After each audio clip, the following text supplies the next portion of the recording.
commissioners and members of the public. I'm going to call this meeting to order with roll call. Commissioner Andrades. Present. Commissioner Field. Present. Commissioner Fuentes. Present. Commissioner Lewis is absent. Commissioner Mack. Present.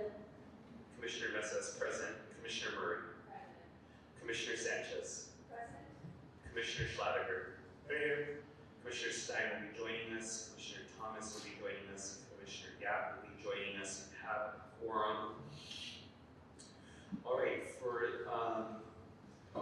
the first item on the agenda is we'll go to public comment. I will hand it over to our executive director to administer public comment. Thank you, Mr. Chair. I'm going to start with our in-person public comment folks, and then I'll move to online public comment, virtual public comment, and then do the final sweep on the room. I will call people and ask you how long you would like to speak. This is a 2 item agenda plus general public comment.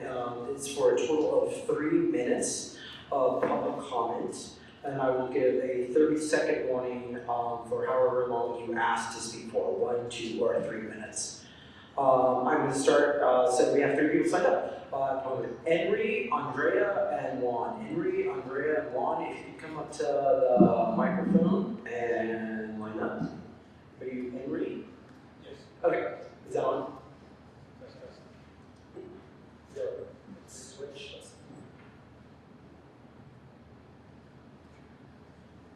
Test. Oh, perfect. Thank you so much.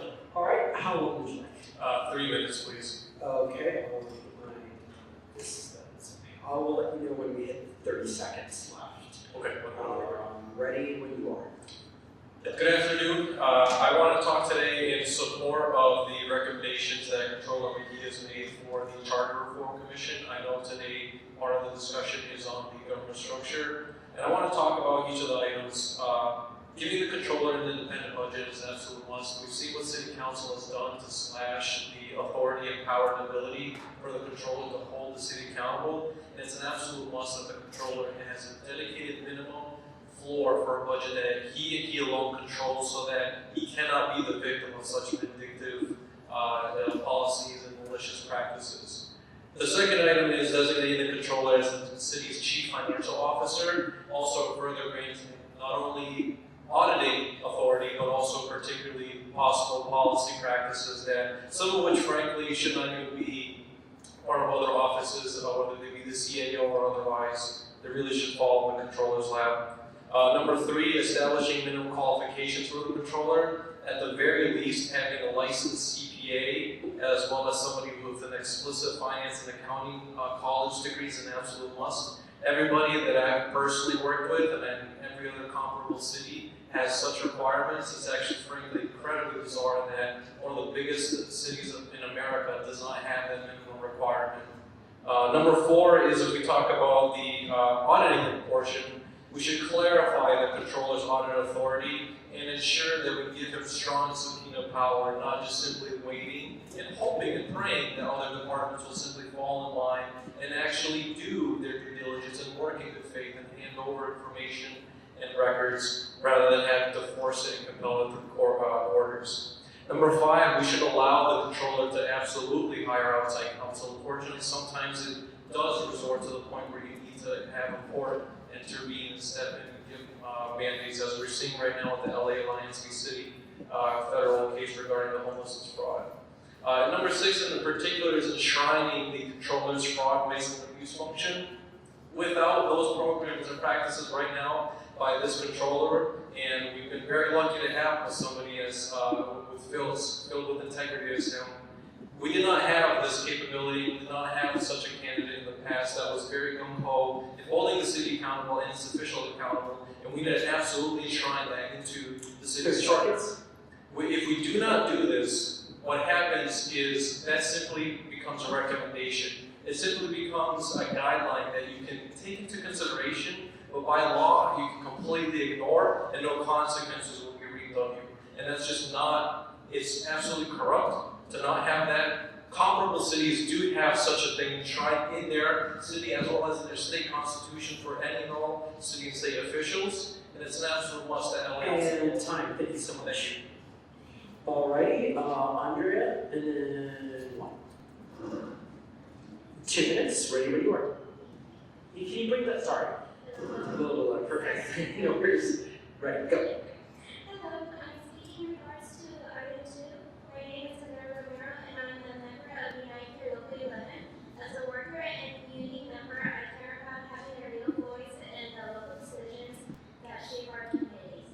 I oppose the recommendation that general plan amendments to be automatically approved if City Council does not act. Land use decisions, especially changes to zoning and community plans, affecting housing and neighborhood stability. And they should never move forward without allowing our elected officials to weigh in.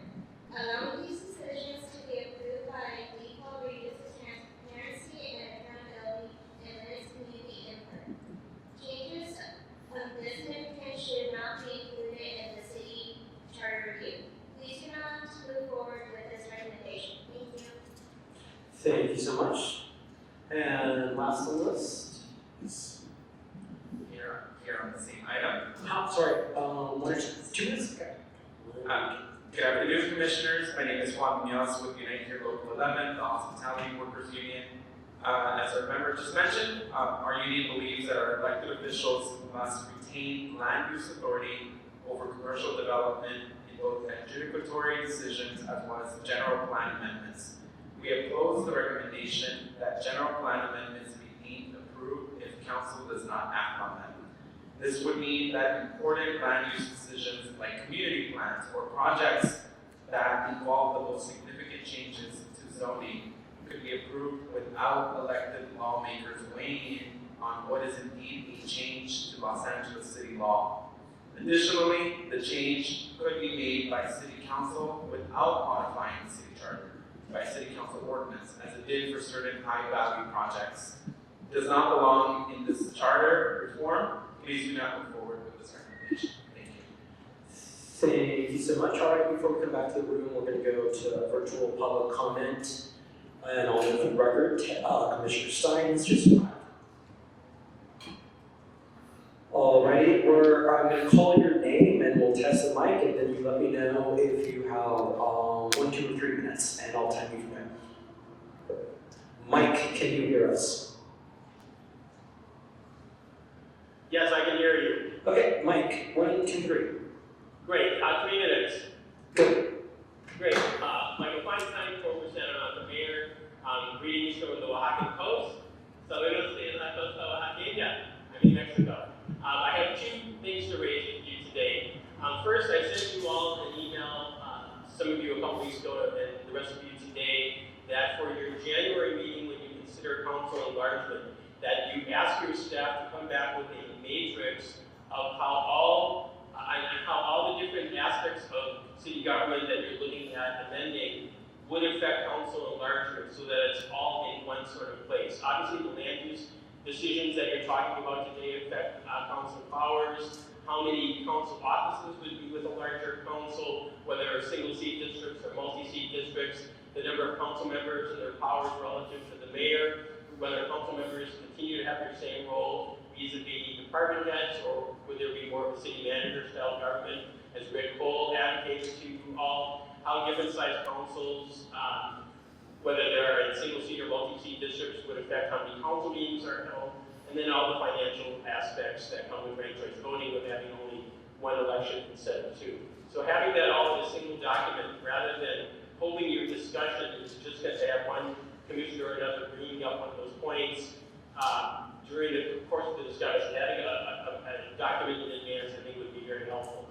The other thing is that when you give direction on January 7th, hopefully to move ahead in council enlargement and to continue to explore proportional ranked choice voting and ranked choice voting as your government structure committee is recommending, that you specifically ask that the cities of Portland that uses proportional ranked choice voting and New York, which uses ranked choice voting, have a virtual presentation to the government structure committee at their January 22nd meeting So you can now move to the point beyond theory to see with these major cities how this electric reform is working in practice, and that all of you attend that virtually, rather than just depending on those commission members, that even though with the Brown Act you can't participate, that you do watch that. And then ideally, you would take questions at your January 7th meeting that you want those cities to answer, take them both verbally when the motion is made, and maybe have a time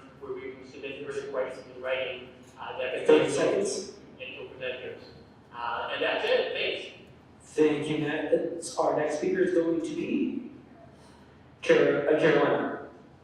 Can you hear us? Hi, yes, it's Carolina Goodman. Carolina, sorry, I will, you know I know. What's your 3 minutes? With the 2 minutes, please. Alright, ready when you are. Carolina Goodman, League of Women Voters of Greater Los Angeles and a member of Fair Rep LA. Thank you for the opportunity to give a no public comment so critical to your work. We hope you would make public comment available at all Charter Commission meetings and committee meetings. Look for a formal written comment to be submitted from the League of Women Voters of Greater Los Angeles about our top priorities for charter reform, one of which is policing reform. We look forward to the December 11 meeting, at which time the Personnel and Budget Committee will be hearing presentations about policing reform.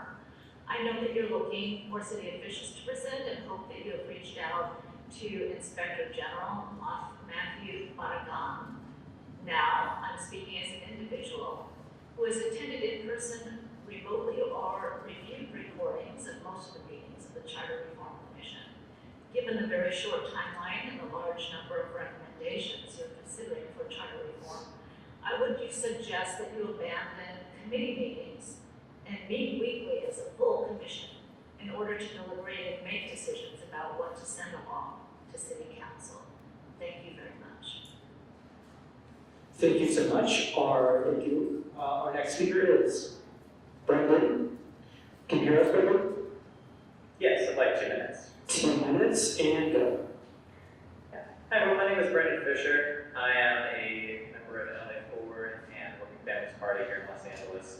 My public comment here is mainly to advocate for a 5 to 10 year capital infrastructure program, CIP, to be mandated in the charter. At the same time, my organization and my volunteer group believes that this needs to be overseen by a single executive, not an entire board. It's important that the CIP is a full-time position, and someone where someone is able to focus entirely on the infrastructure of the city. At the same time, the CIP needs to include some kind of community oversight to ensure that people who are living in the infrastructure actually have a say there. And at the same time, one element that I want to bring up is in the case study, in the presentation file, it stated that there is a capital technology infrastructure program, or CTIP. Ultimately, that does not necessarily guide project planning and prioritization. It's really just a list of all the projects that the city has for future planning. The CIP is far more comprehensive.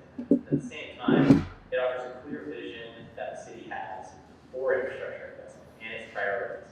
It also discusses the various maintenance that needs to happen, because that's a primary concern for most people in Los Angeles. Not new projects, but actually taking care of what we already have.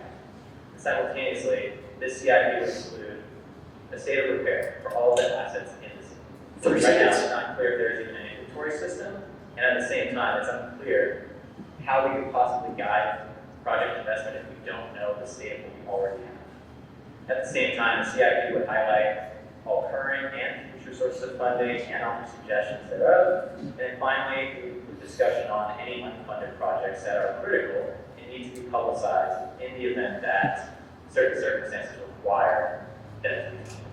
So I strongly encourage you to mandate the CIP in the charter. And 10 minutes. As a, so is that it? Yeah. Okay, thank you. Thank you. Next speaker. Jamie. Can you hear us, Jamie? Jamie? Yes, all items. There you please. go. So, 3 minutes. Yep, Ready to go.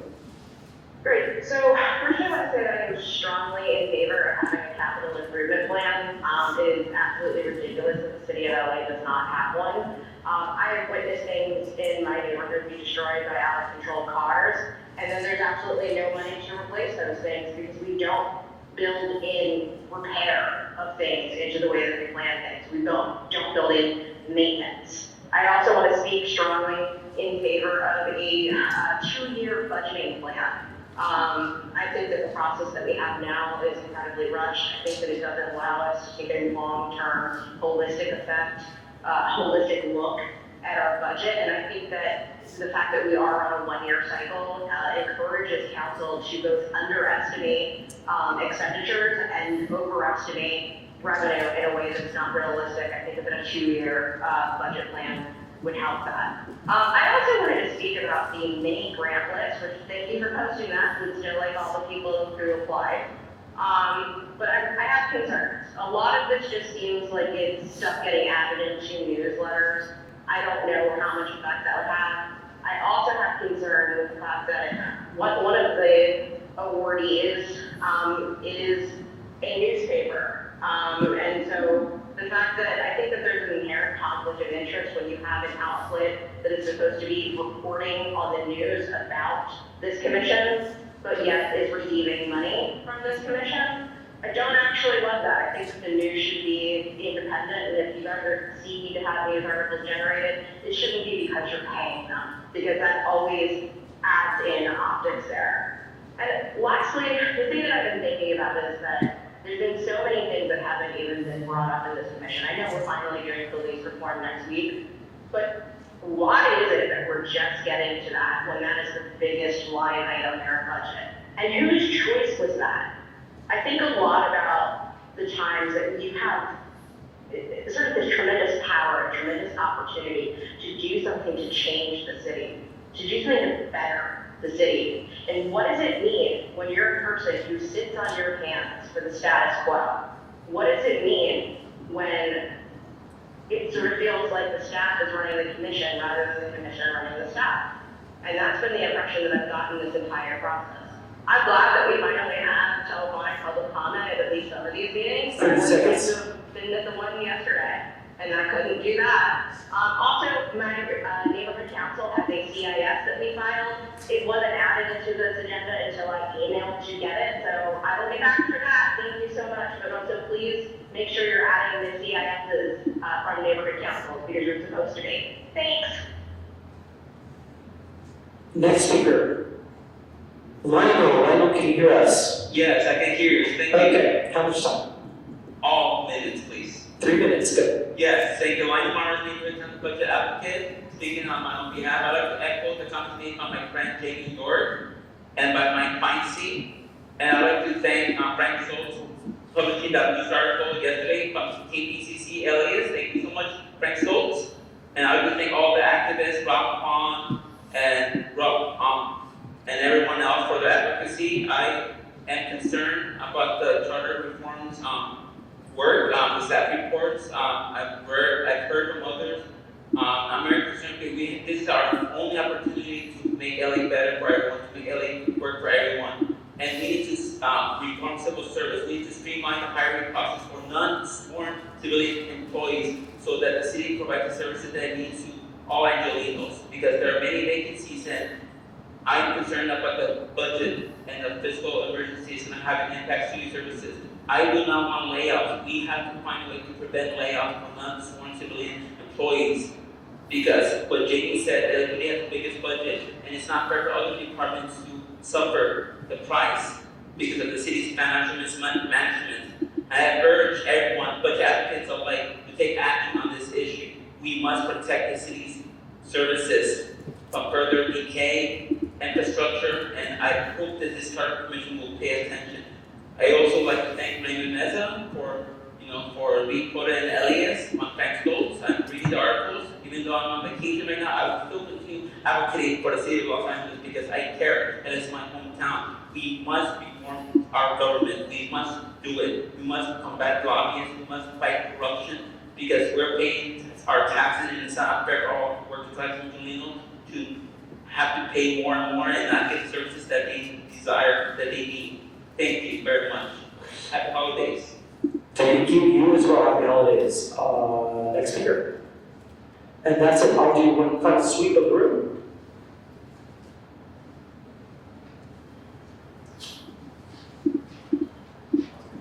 Sure. Alrighty, and go. Good afternoon, Commissioners. My name is John Deering, and I'm here to urge your support of a charter amendment to implement a 5-year capital improvement plan. I'm a member of the Open Spaces Council, which was formed by a terrific organization called Investing in Place. Boy, we've heard from this commission already that it's been responsible for giving this issue the attention it deserves. I work in the construction industry here. I've also been an advisor to cities across the U.S., including here, the city of LA. And I want to emphasize that for no other reason, we should adopt a 5-year capital investment plan so that we can no longer be an outlier, an exception, away from best practices, away from the things we know are the right thing to do for the people that live here, work here, pay taxes here. There's a lot of reasons and best practices that you've heard about, but just to give you a perspective from the industry, when you add that transparency, you naturally get more ideas and solutions from industry. You get more people interested in what you're doing. You can do more projects more quickly. And ultimately, you end up with more bidders, better bids, and better value for taxpayer dollars. So hopefully implementation of the 5-year CIP is pretty much the easy step, the uncontroversial step. I think the harder part is who's responsible for doing that, who has the accountability and responsibility to do that. And I think you've heard different options. Some are more status quo, and some are much more aligned with true reforms. A director of public works does make the most sense to be able to have that clear line of authority reporting to the mayor and the city council. We have a police chief, we have a fire chief, we have a budget chief, we need an infrastructure chief. And I'll use an analogy, which is in a busy kitchen, does a busy kitchen run more effectively with a single chef who's in charge, or does it run better with a lot of cooks in that same kitchen? The last thing I'll urge you to do, please, whatever you do with your deliberation, do not add more lines of authority or positions without deleting lines of authority. The last thing we need here in our city government is more layers and more convolution. I do wish you the best in your work. Thank you for your service. Thank you for your time. Thank you so much. And I'll note for the record, Commissioner Yapa has now joined us as well. And how long would you like, sir? We're on it like 3 minutes. And go. To play on some words from Councilmember Rodriguez, this commission has been a 6-month merry-go-round from hell. Same thing again and again. I'm not sure when I'm back to why the staff report not being posted until a little under 24 hours before the meeting, or that in the 2 weeks it took staff to turn that around, they couldn't bother to communicate how the committee voted and why. We've got an ED report, microgrants budget, all would have loved that maybe more than an hour in advance. I think you all would have liked that as well. In addition to the weirdness of giving grant money out to a news outlet, one of these organizations, our deputy director was the planning director. So I just wonder who had decision-making authority here and what kind of screen we had. I do have to apologize to you all. I was wrong. I misled you this summer when I advocated for Raymond as a continue on as chair. I was misled. I thought he was well-intentioned, committed to serving the greater interests of his colleagues on this commission in this city. I thought he was going to hold this staff accountable, and I couldn't have been more wrong. Sooner or later, you're all going to realize that he's faking. I'm sure a lot of you have been in the process of figuring that out, and it took me a couple months to accept it. He's been the fall guy. But the real problem is right there. They're doing a little good cop, bad cop thing. I just wonder who you are and why you're even in that chair, for what purpose. And for somebody who paints himself out to be aggressive, it is weird that you've been profiting off ISIS deportation machine. You own stock in Palantir. Somebody from a labor perspective owns stock in NVIDIA. It is wild. I'm sure you all feel like changing the chair might be disruptive, and the problem is that the most disruptive thing you can do is ignore it. This is the biggest, most fundamental problem. I wish I could tell you there's an easy way and a hard way, but at this point there's only a hard way and a doomed way, because what they want is this all to fall apart in a month from now when it's too late to fix anything. So if you're not going to fix it, I say let's just pull the plug, send it to council. Let's save some money and get the people who are actually going to be deciding involved in this thing. You might have noticed that the city fabric contract was posted, and it wasn't accidentally posted in public comment by the staff. But and why is it that your approved budget for $300,000 in outreach services? It still does. And we have a contract authorized up to $410,000. Why was it approved in early August and not posted on Rampa until 2 months later? And why are you only getting it now?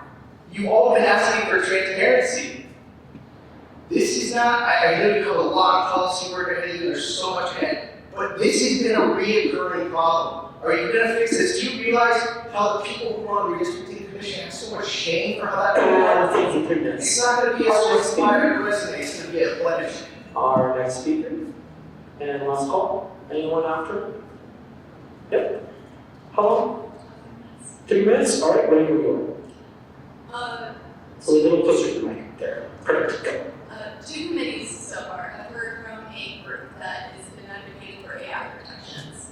And I like that they haven't actually made any charter recommendations. It's been very frustrating to listen to. I have one. Establish a charter technology oversight commission. It should have the authority to go over what technology is used by our government and in public spaces. It should comprise of tech experts, cybersecurity expert, computer expert, which is different, and personal privacy expert. It should also have a representative from each district. That way, you can have general people say, I can see why this would be useful for us to be using, but you also guarantee representation from heavily policed communities, so that if they can say, I don't feel too comfortable with this, cops are going to use this to police us potentially illegally, like Waymos or stingrays. We should be able to have someone over our city saying, we don't want to use this. To list things here, I am concerned about the committee structure. So far, every committee has been talking about things and saying, we've got budget issues, we don't know what's going to happen. We've been like, we should send it over to the Budget and Finance Committee. But the Budget and Finance Committee is completely unaware of all of this other stuff, or the other committees have like plan on their plate while they're still having to deal with police reform. But if hoping things get done, I do hope and fully support that the Streets for All recommendation of splitting up the ESS responsibilities into the Department of Transportation. I please encourage you to watch the Streets for All presentation from October 18th. It is interesting. They explain why it works for other cities. It is worth a watch. If you watch the Quick Compare LA recording of it, it is timestamped, so you don't have to watch the whole thing. Finally, for the government structure, you guys have been talking about election education reforms and talking about how much does it cost to educate people for ranked choice voting. What have other cities done? Well, we did this a few years ago. We had our own elections. We changed to electronic voting machines. The LA registrar already went through their education. We already know what the campaign points are going to be. We had mock elections. We know what the costs are going to be. So when you guys are talking about what are the potential costs, you need to hear from the LA registrar. Jeff Klein was the person in charge of outreach and in charge of voter education. He's the person you should contact for hearing about this. And 3 minutes. Thank you. Mr. Chair, can you close public comment? Oh, there you go.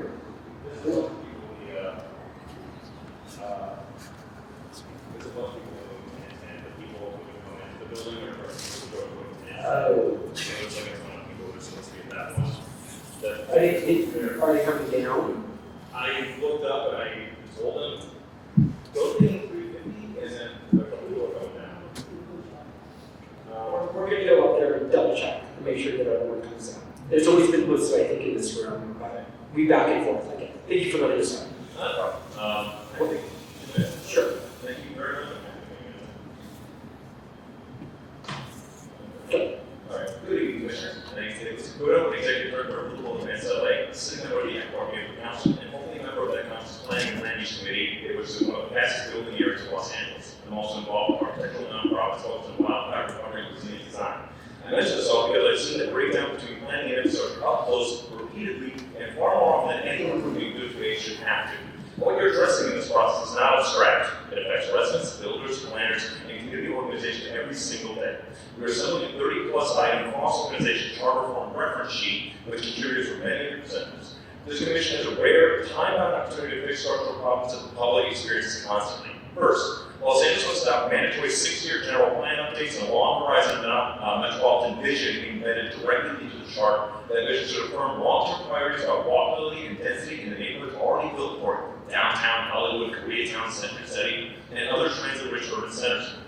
These are areas with the bones of modern societal metropolis, and that this commitment is not symbolic, it's just civic culture. We acknowledge that LA is a city with many distinct souls, and that planning for housing, transit, jobs, and public space must coordinate as interconnected systems, not left to fragmented silos. Second, the charter must require integrated governance. Planning, housing, public works cannot remain disconnected bureaucratic islands. This fragmentation is why we face an infrastructure backlog, years long permitting timelines, and growth that fails to align with reality. A modern city cannot function when land use and infrastructure strategy are governed separately.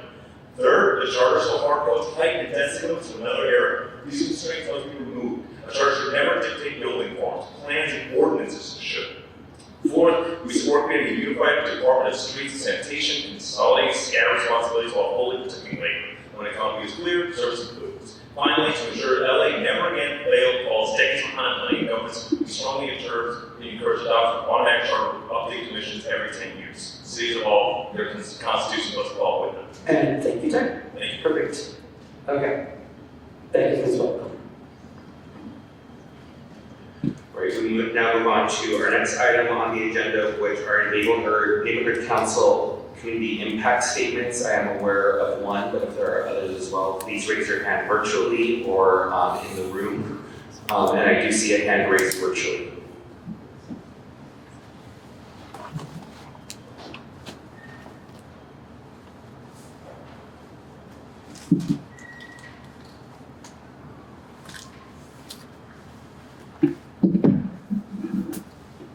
Okay, Jamie. Thank you. Can you hear me? We can hear you now. You have 3 minutes. It's actually supposed to be 5. I'm sorry, 5. For the start here, yeah. Thank you. Alright, so, this is from the Reseda Neighborhood Council. It was passed by my board, with 10 yes and 3 abstain, and we submitted this about 2 weeks ago.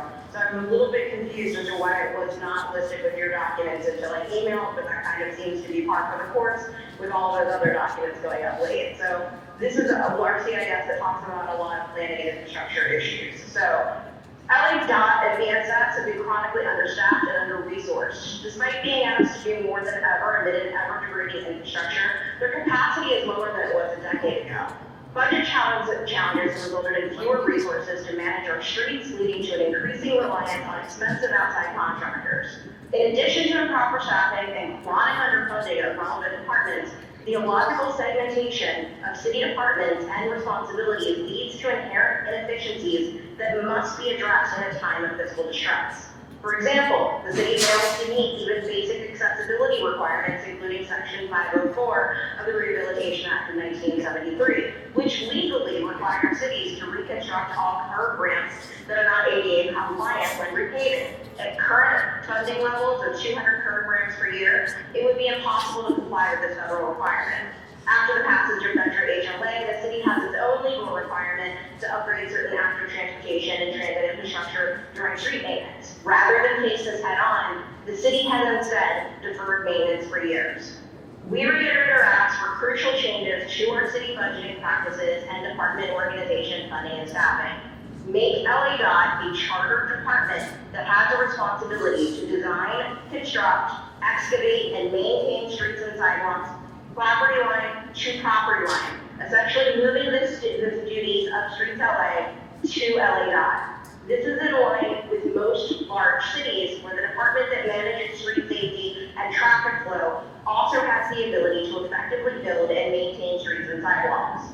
Provide dedicated street operational funding with a regular percent of city assessed property values similar to libraries and parks. Much of the city's funding sources are unreliable, but receiving a dedicated percent of all taxable property values ensures reliable funding for some of LA's most vital public services. Replace the Board of Public Works with a director position similar to other city departments. The Board of Public Works, unlike the other departments, reports to both a board and a director. The department should be headed by a single director with clear authority between the mayor's office, the department, and the bureaus. Change the city budget to a 2-year cycle and formalize a minimum 5-year capital improvement plan to support long-term planning. The lack of citywide plans and tumultuous budgets impedes efficient, effective, and equitable spending of our public funds and pursuit of new funding opportunities. A capital plan would also make infrastructure plans more transparent to the public, especially for those who have to live near planned and potential improvements. As an example, in Reseda, we have had a street that has had flooding every single time it rains, and this has been going on for years. And we still cannot get a straight answer from the departments, from the city, as to when this dangerous item will be fixed, just that we're in line. Make long-term sidewalk repair and mobility plan implementation part of the capital infrastructure plan. Los Angeles is a glaring singular outlier among peer cities for not having a long-term capital plan. Such a plan for sidewalks will lead to better budgeting, prioritization, and transparency. Increase funding and capacity for curb ramp construction and ensure all curb ramps are brought up to current standards during repaving and other road alteration. This ensures compliance with the federal accessibility requirements during road maintenance and alteration. Failure to do so risks additional liability that jeopardizes future federal funding for transportation and roads. Implement a pay-on-transfer sidewalk repair system. Sorry, I've been calling you on trying to do this. Implement a pay-on-transfer sidewalk repair system for adjacent property owners. Such a system will allow property owners to fulfill their obligation under state law to improve the sidewalk to the front of their property, to defer payment until the sale of their property, or a system that offers a maximum time limit for repayment of the lien. This would avoid sudden burdens while also speeding up repairs and currently lacking enforced prohibitive responsibilities. And lastly, invest more funds in sidewalk repair and construction. The slow and cumbersome process of the Willett settlement is not enough to get our sidewalks in shape at the speed needed. Funds should support not just sidewalks, but other sidewalk elements, including tree planting, shelters, lights, benches, etc. Thank you, Jamie. Are there any other approved community impact statements? Seeing that, we'll move on to the next item on our agenda, which is approval of meeting minutes from our last commission meeting on October 29th, 2025. Is there any discussion? All right, seeing no discussion, can I have a motion to approve the meeting minutes? So Commissioner Field moves the motion. Is there a second? Second. Second by Commissioner Andrade. Any discussion? All right, seeing none without objection. All right, minutes are approved. Thank you, Commissioners. Next item on the agenda is the Executive Director report on outreach and other matters. Executive Director. okay, thank you, Mr. Chair, and good late afternoon, Commissioners. Let me get my notes. Here we go. Alrighty, fantastic. So, you have the report put it in front of you, plus a couple of attachments. I just want to uplift and highlight some things, including the schedule that you'll see on the website is the product of working with all of you and your availability. So it is just about the final version. Please let us know if there are any more changes. We are looking looking at least one change based on some availability, and we'll let everyone know when and if that changes. But right now, please again take a final look and let us know if there's anything that doesn't quite align with what you planned. But really appreciate you all working with staff to get that finalized. One meetings, looking ahead, we have just this week 2 meetings, commission meeting and a committee meeting, plus the event this Saturday at Echo Park. So it's another busy full week, and we have another busy week next week and the week after before we call it for the holiday break. So really appreciate everyone hanging in with us the last few weeks of the year, and we look forward to a really productive beginning next year. I will note, as I said in my director's report, I've said many times that we haven't turned away any presenters. We're now at the point where this commission has taken votes, which is an exciting time, and we're moving beyond we're beyond study sessions. So at this point, staff won't just be accepting folks' requests to do presentations. We'll look to the commission to request that, or a committee to request presentations from here on. Just because we're at such a point where a lot of these meetings are going to be heavy deliberations, lots of voting happening, and a lot of really, we're just passing on to study sessions and having a lot more presentations, unless there's new information that the committees or the commission speaks of. Moving on from that, highlighting that again, we've implemented virtual public comment at all meetings being held at City Hall, including committee meetings. We've had many virtual presentations as well from across the country, and for our meetings outside of the City Hall, we've also added bringing snacks and water and coffee to those meetings to help make those meetings be a little more pleasant. Out in the district, I believe after this Saturday, we'll have 10 meetings out of 15, 10 districts out of 15 done for our town hall. So we are going at a very steady clip to get to 15, hitting all 15 council districts.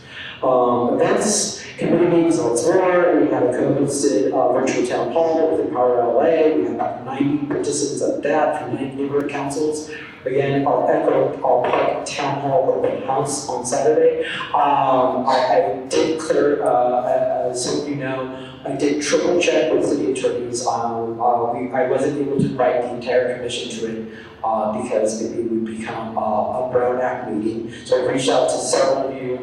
If you have not responded to me yet, or at this point, if you're interested in coming on Saturday, it is again at Echo Park. We have information on our website about it. It's from 10 a.m. to 1:30 p.m. We're looking forward to the council member coming as well in the late afternoon. So if you can come by for any amount of time to visit, interact with community groups, that would be great. We're going to have tables set out for interactive discussions and charrettes. Some of the folks that are awarded mini grants will be doing outreach as well, multicultural and multilingual outreach, so we're looking forward to that. I just want to also note website improvements. I've got a printout just for some of you. This is just the printout. This is just screenshots from the website. But I just want to note that staff has definitely really broadened the website and made it more accessible.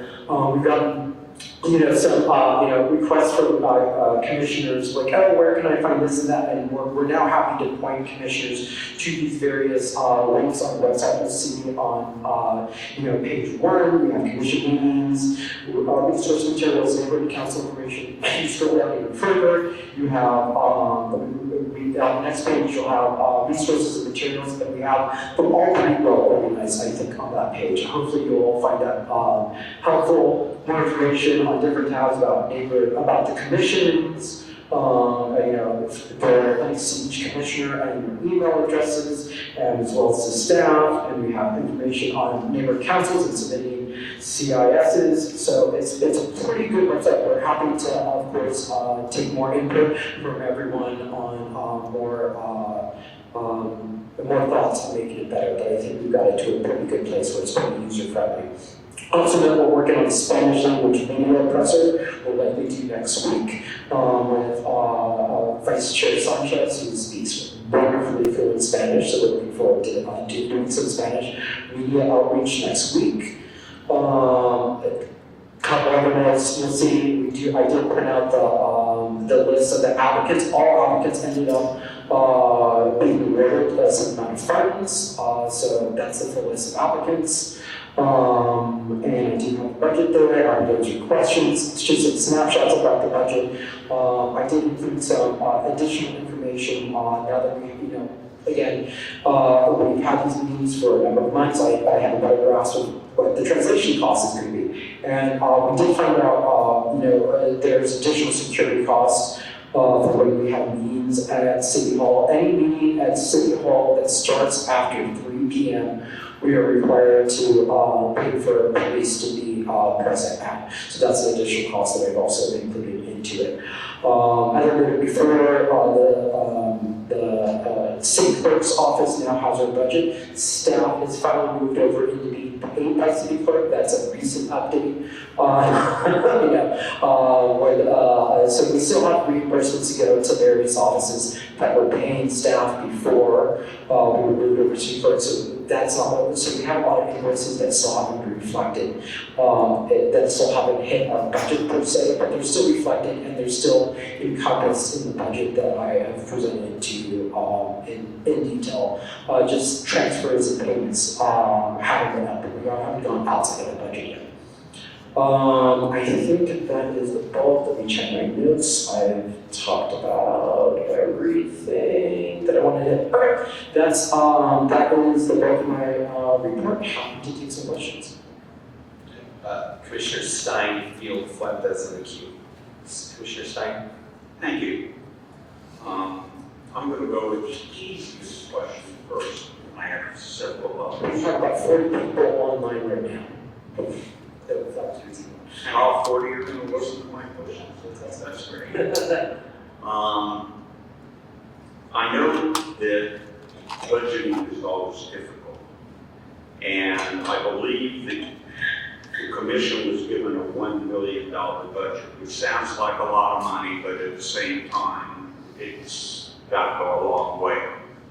But I've been informed that some commissioners who, when they have to park other than at City Hall where it's free, aren't being reimbursed for their parking charges. And they're de minimis. Now, I don't know if this has to be a motion or if it's something that you can just agree to, but that's an easy one. Yeah. We've been able, so for example, if you recall at Kelsey Northridge, we were able to arrange for paid parking for commissioners that we were in attendance. What happened, like for example, yesterday, we were told that we thought we were going to be able to handle parking as well at University of Southern California. And then late in the afternoon, the day before, they told us that a process that we didn't know about that was just to pay for individual parking, like one at a time, each individual transaction. It was just a lot. It was something we weren't able to do. We will be able to, if commissioners who parked and want to be reimbursed, we will likely be able to. I just, that takes time. Even that Kelsey Northridge reimbursement probably took about 2 months. so we don't need a motion that they will be paid. Anyone who wants to turn over a receipt, yeah. Okay. Now, more serious, that's not serious, but not non-serious, but okay. Today, I don't know whether it is citizens who send notices to us, we got today a copy of the contract between City Fabric and us. That's a publicly available document, yes. I believe that myself, Commissioner Schlager, and Commissioner Field, and there may have been others, asked to see this document probably 4 or 5 months ago. What in God's name has taken so long for us to be able to see the document and then to evaluate the document so that and I'm going to say this, with your somewhat limited budget, that we're using those resources in the most effective way? Sure, I think at least my recollection at the time was that the request was to see the budget before it was executed, and to review it, and that the time just wasn't gonna work out on that, to slow down the process. And this actually, you'll see the date on the executed contract. You'll see how long it took to even get to that point. Well, I've had the pleasure of being around the building for in excess of 40 years. I understand it can be a bureaucracy in getting something done, but I'm just wondering, once it was finally executed, why we weren't given copies of it so that we could review it and perhaps even offer some useful suggestions. Sure, well, once it's executed, it's hard to change it, as I'm sure you know. And as for sending it to everyone after it was executed, I don't recall that request, honestly. I know there was talk about reviewing different interviewing folks for it, and then the commission decided that it wasn't necessary.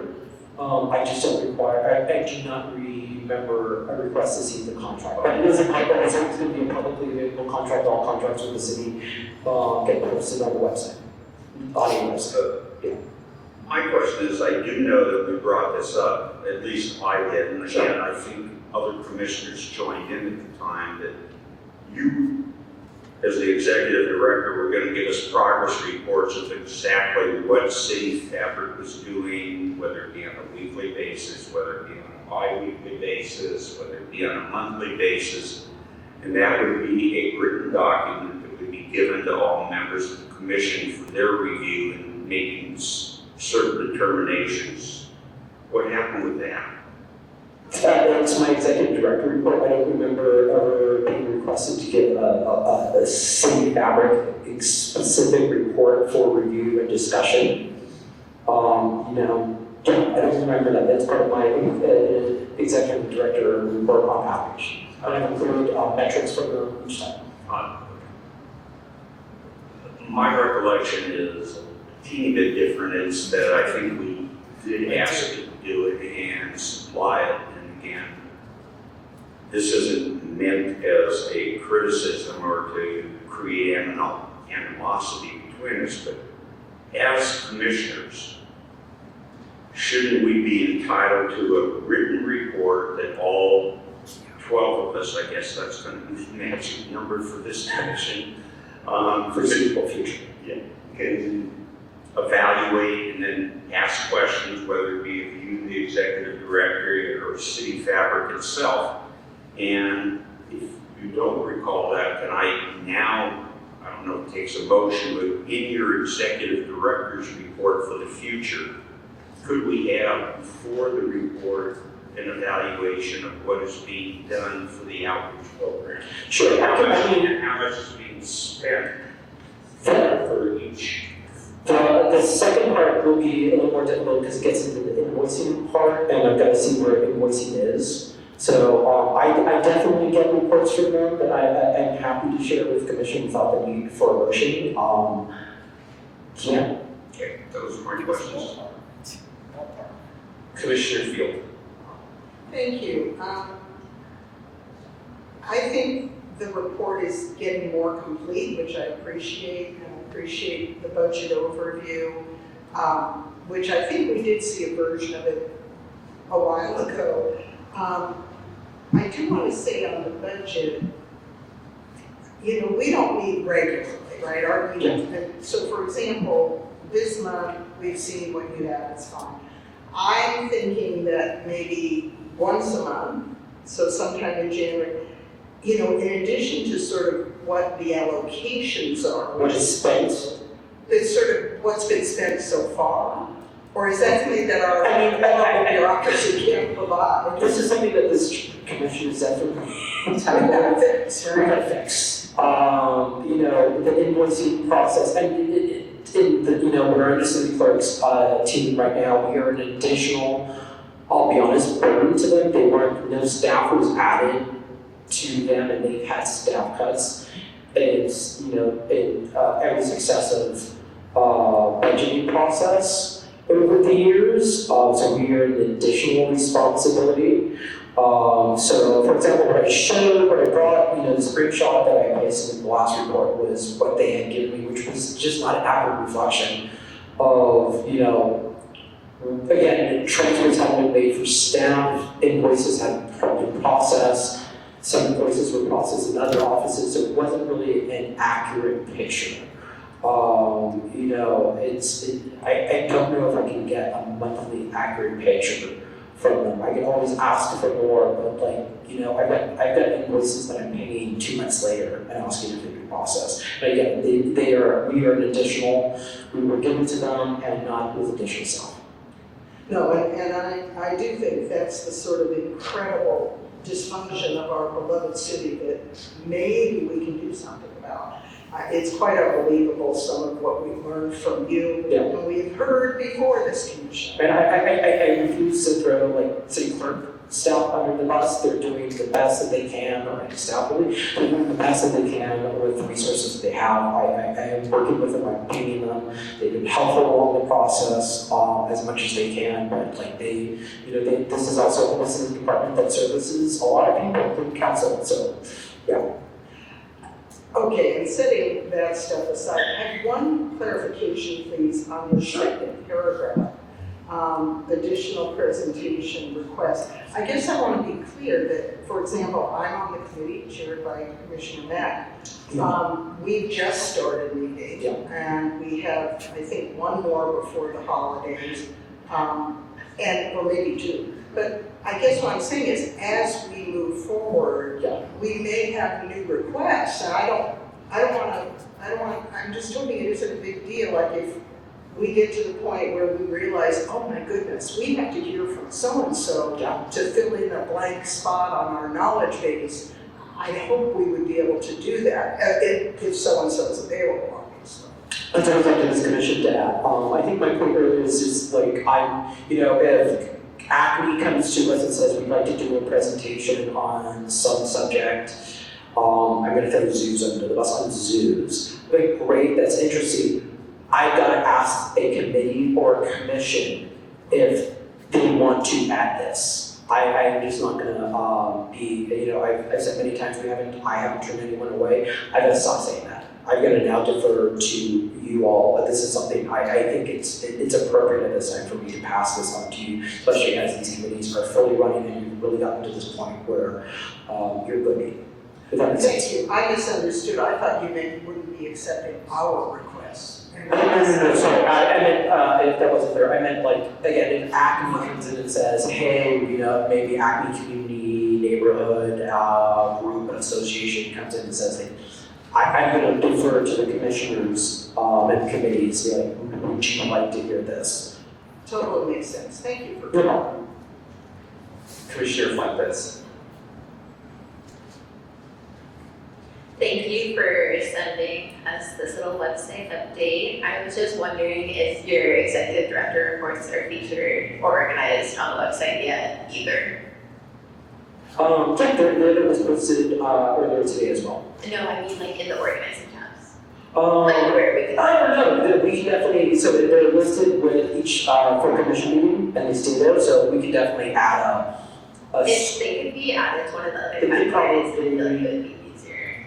They could probably go somewhere on resources and materials, Yeah, so I think that would be perfect. And then in terms of the city fabric list, yes. You said these were everyone who applied and everyone received a grant who applied. Yes. I think there were some applicant, some groups that were in the process of applying, but I'll retrieve their application.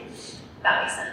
If we could also have the number of invites that were sent out, I think that would be helpful. Number of invites, sure. I think I can probably verbally give you that at some point tonight because I have to remember. Those are my only questions. Thank you. Commissioner Schlatter. Thank you.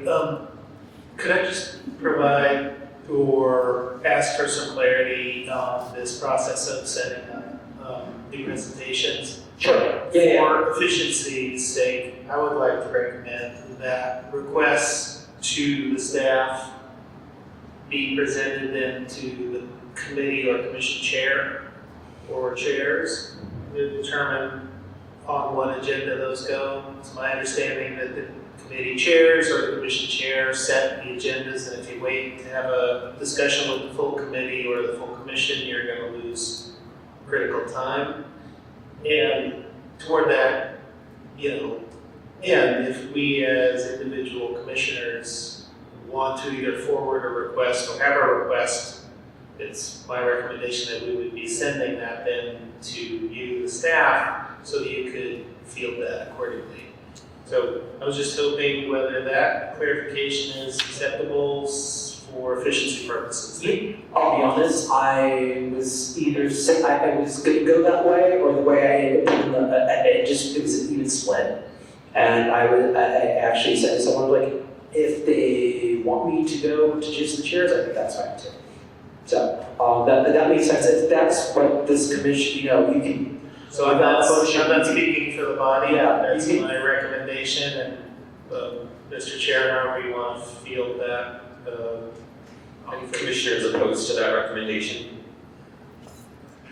All right, seeing that we can move forward in that fashion. Thank you for the recommendation. Thank you. Are there any other questions or comments for the executive director? Could I ask one more? Yes. Thank you, Justin, for pointing out my mic's on. The contract calls for a sum of up to $480,000. Somewhere in the back of my mind, I thought that we were told at one time the sum for outreach was going to be like $300,000.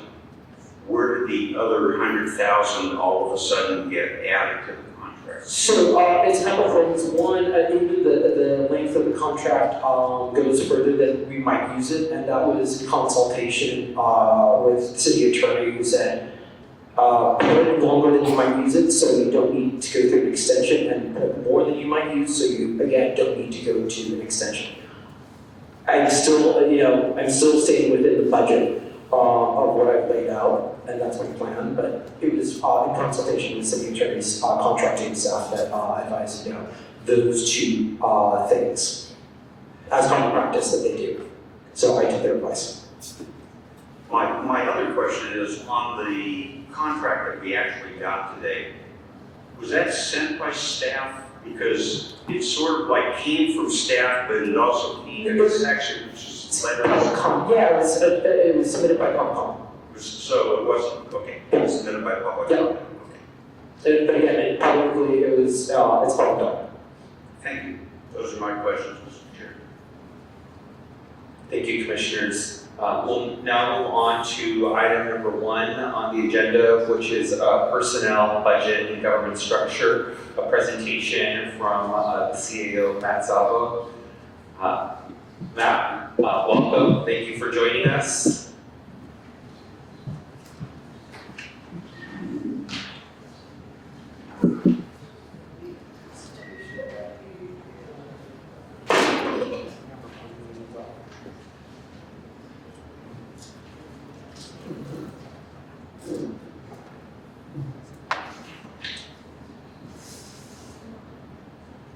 Good evening, commissioners. Just let me know when we're ready to go.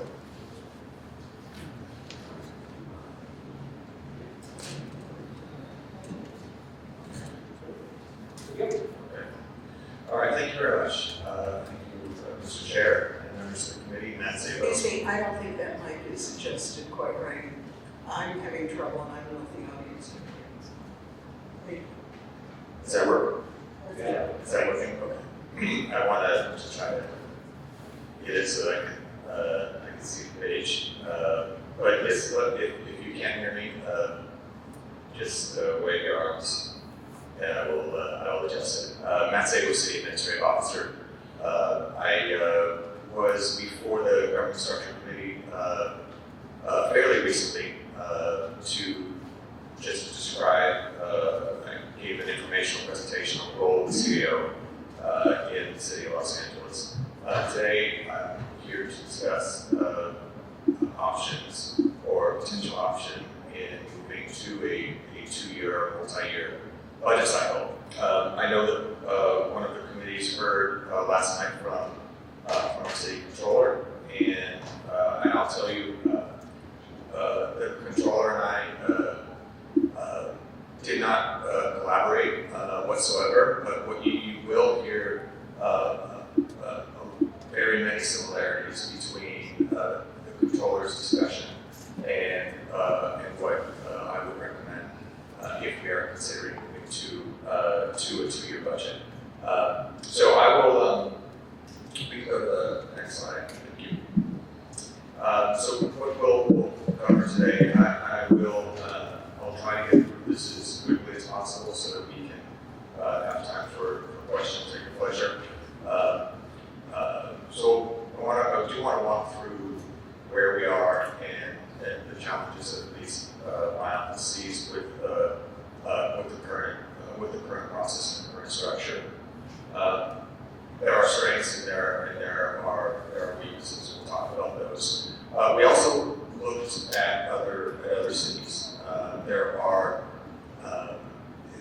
the multi-year budget is not one size fits all. There are various ways that various cities have implemented multi-year budgeting. Some of it is a true multi-year financial plan, financial document, and to a rolling two-year budget, to what we would call a modified two-year budget, where it really is an annual budget with kind of a two-year outlook. We'll look at that. We looked at Seattle, we looked at Oakland, and we looked at San Francisco. We'll talk a little bit about that, and then we'll walk through a proposal for a concept, and then proposed amendments. One point I would like to make on the front end is that as it relates to the city charter, I do think there are relatively few amendments that would be required. This is an area where the city is restricted from having a multi-year process or a multi-year budget because the charter requires the mayor to submit and the council to consider a budget every fiscal year. When we get to the recommendations, there really are just a few that can create a few changes we need to make to create the flexibility to implement a process, and that would be important to consider because you do want to allow the city to have flexibility to make changes in the future without being locked in to the extent possible. So we'll go to the next slide. Thank you. So what you have before you on slide, I believe it's slide 4. I'm sorry, it's very small and a little bit dark here, but it's the first, the current annual budget cycle. And the controller walked through this a little bit last night, but the fiscal year starts July 1st of each year. And the budget process for the following fiscal year's budget essentially starts very soon after that. The budget development process begins with the issuing of the mayor's budget policy letter. And that can be issued as early as August, and it's been issued as late as October. But that's essentially the instructions to departments on how to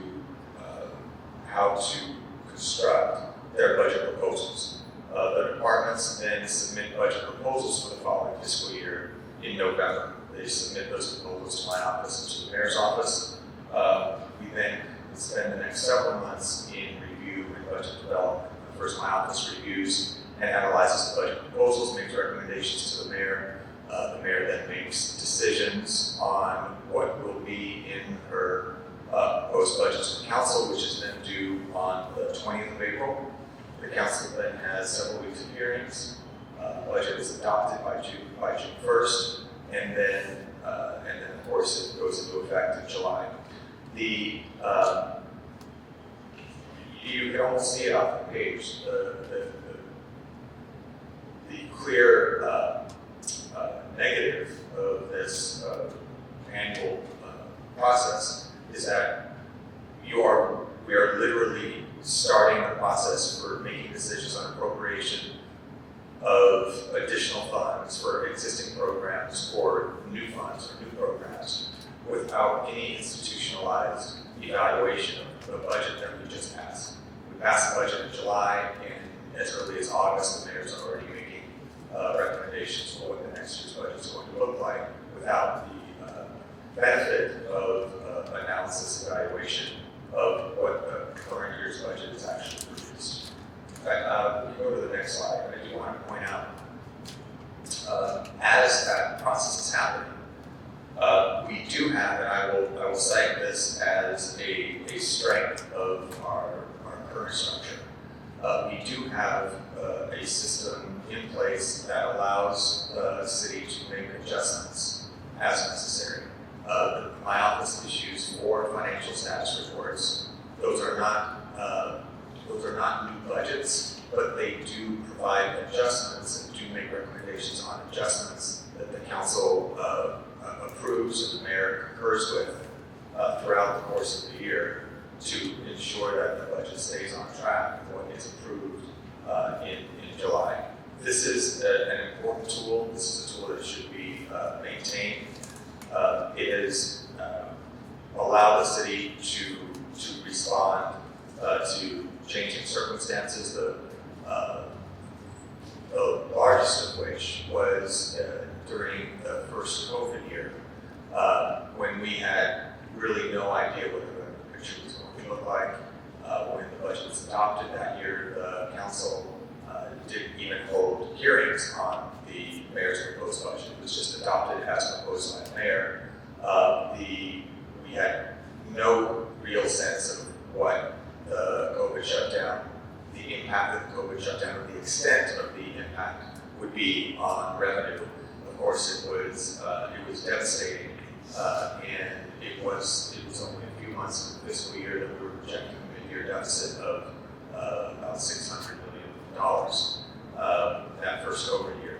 So having the ability to make the adjustments during the fiscal year is critical. We also did the same thing by establishing 2 years ago the priority critical hiring process to pull back on spending when we saw expenditures were projected to exceed what was in the budget.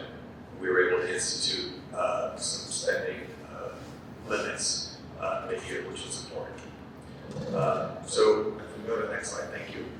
The challenges of the current process. As I said, the budget priorities are renewed every year without adhering to a long-term financial plan or a long-term strategic plan. And that's the core when we talk about the solutions. It is whatever the structure is that we adopt, a multi-year budget is not going to yield any benefit unless it is working towards a multi-year plan, both a multi-year strategic plan, which would include the multi-year capital plan, and a financial plan. Number 2, there is no, as I mentioned, no institutionalized process for program evaluation prior to decisions on funding continuation in the subsequent year's budget. And I would argue that fiscal discipline and the ability for the decision makers to exercise fiscal discipline is hindered without multi-year cost projections. So very often in the budget process, the mayor will propose a budget, the council, as is appropriate, will make changes to the mayor's proposal.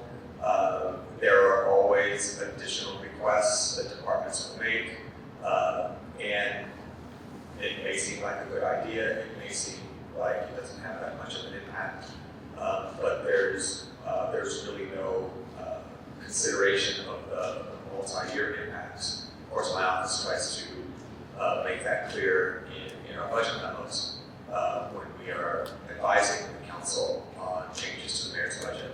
But there's no institutionalized projection of the multi-year impact of additions to the budget. And so it's easy to find ourselves in a situation where we're spending more than we thought on items that may or may not be consistent with our long-term strategic priorities. So for the objectives, we go to the next slide, thank you. The objectives that we would seek to achieve with this structural change would include the following. Number one, to establish mechanisms and systems for long-term financial health and strategic alignment. We think if done correctly, we can adopt a policy that will inform better decisions fiscally and better decisions as it relates to funding first what is the city's collective priority. Number two, and critically, it would institutionalize cycles for evaluation and program review. That just doesn't exist in an institutionalized way currently. If you look at our budget documents, there are metrics, there are performance metrics, but we again are making decisions about the next year's budget before we have any information or experience about how those gold standards have been met or not.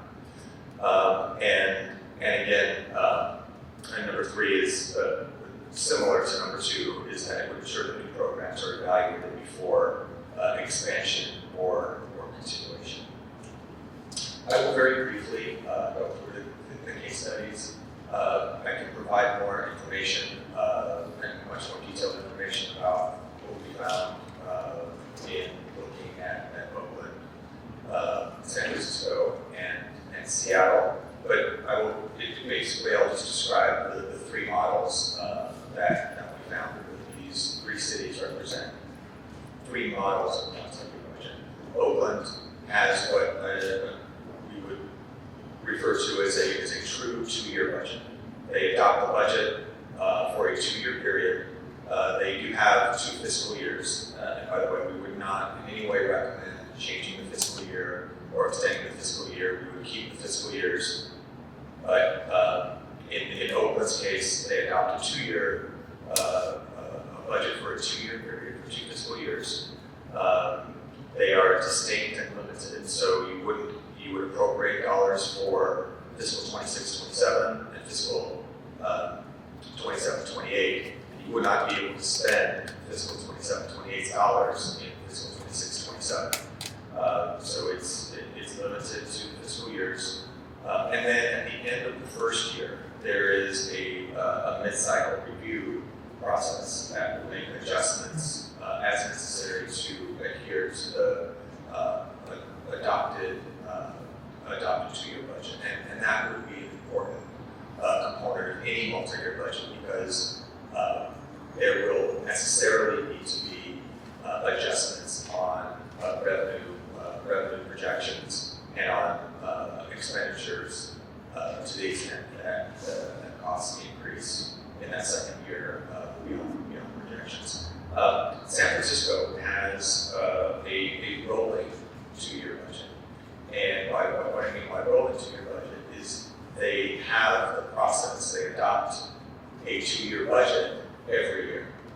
So they adopt a 2-year budget, and then at the end of the first year of the 2-year budget, they adopt a second 2-year budget. So they're always in the first year of the 2-year budget. That doesn't provide any benefit in terms of creating additional space for program evaluation. It does provide some ability for greater long-term planning. They also have a requirement for a 5-year financial plan that is also updated, and so that is another model that is providing some benefits. It does ensure that there's always going to be at least a 2-year outlook for what is in the budget. Seattle has a modified 2-year budget. It is a 2-year budget. The mayor proposes a 2-year budget, but the council reviews and adopts it, but they only authorize spending for the first year, and then they also have a review that really looks more like just another budget process. So it's not necessarily a rolling 2-year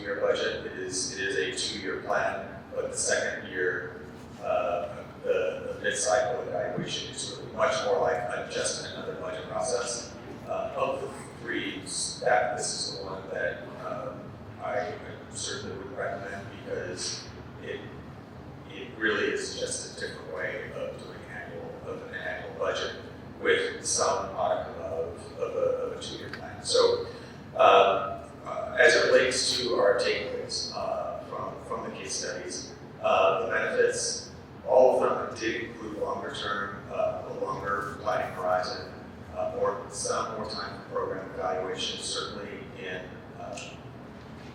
the open model, and more or increased discipline.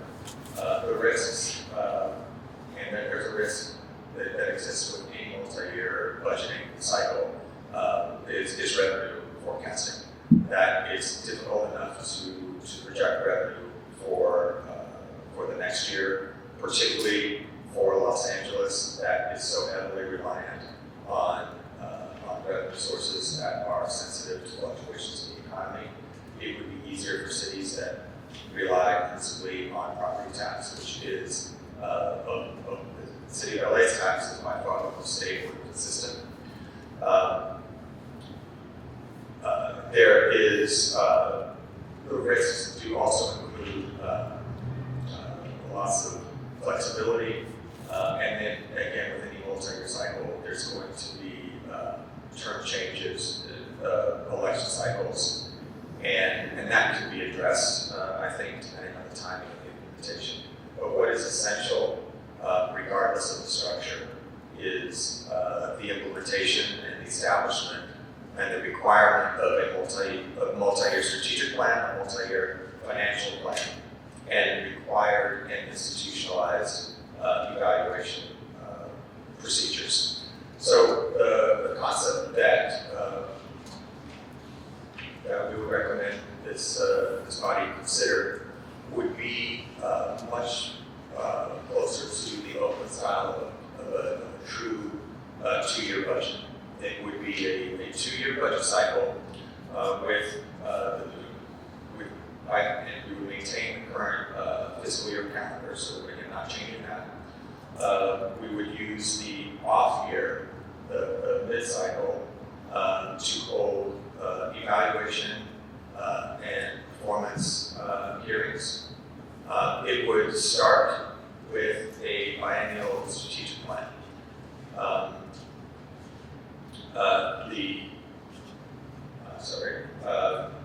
The 2-year budget would fund the strategic plan, and then the off year again would be dedicated to program evaluation and performance review. We would also need to have updated projections for revenues and make necessary adjustments in the mid-cycle. So the proposal would maintain that. Of course, the mayor would propose a budget, but we would start with a 4-year strategic plan. The strategic plan would be proposed by the mayor and be submitted to the council, just like the budget is, and it would be subject to council approval and amendment. It would define the goals and priorities of the city. It would include cost projections associated with the plan.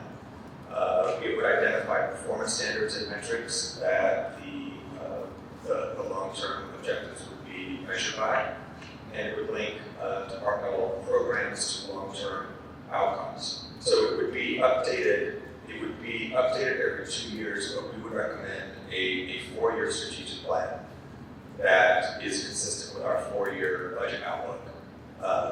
So that would be consistent, and it would require more long-term thinking, but subject to update every 2 years.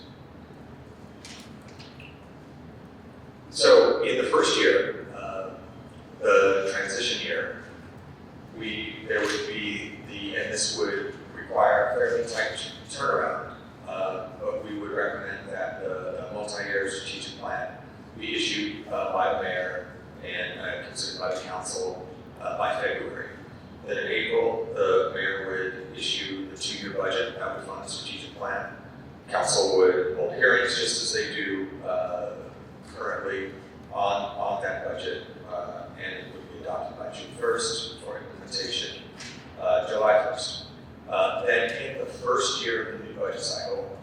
July 1st, the new budget would take effect. Then in February through March, there would be an evaluation process. Now there are evaluation processes currently. There's nothing that prohibits that. In fact, which the current charter requires that. That's done by the mayor with the general managers and the departments. That's done on an annual basis. But this would be a evaluation process that would be subject to public scrutiny. That would be conducted by the mayor initially as the executive of the city, but then submitted to the council, and it would be evaluation not just of the performance of the executives of the city, but the performance of the programs that had been funded in that 2-year cycle, based on the metrics that were proposed in the strategic plan. The council would review and have public hearings on the performance and evaluation. And then in June, and this is why I mentioned, referred to the financial status reports, the FSR process, we would absolutely need to have a budget adjustment, mid-cycle budget adjustment. But this would not, importantly, would not be a whole new budget process where all the departments are going up and down, making new requests.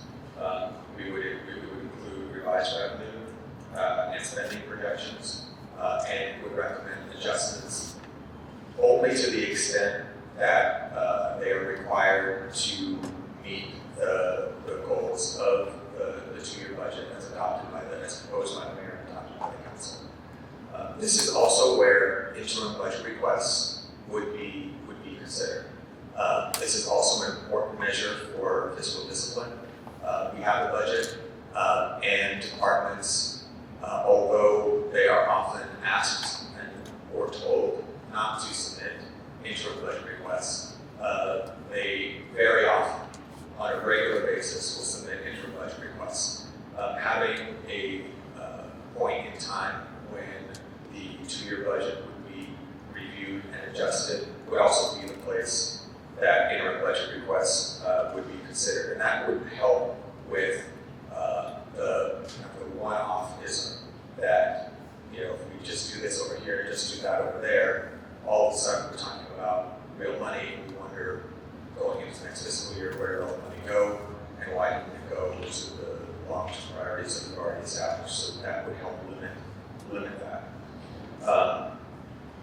And so we go to the next slide. And so in the second year, we would go back to the similar schedule as the current budget. So November, departments would submit the budget proposals.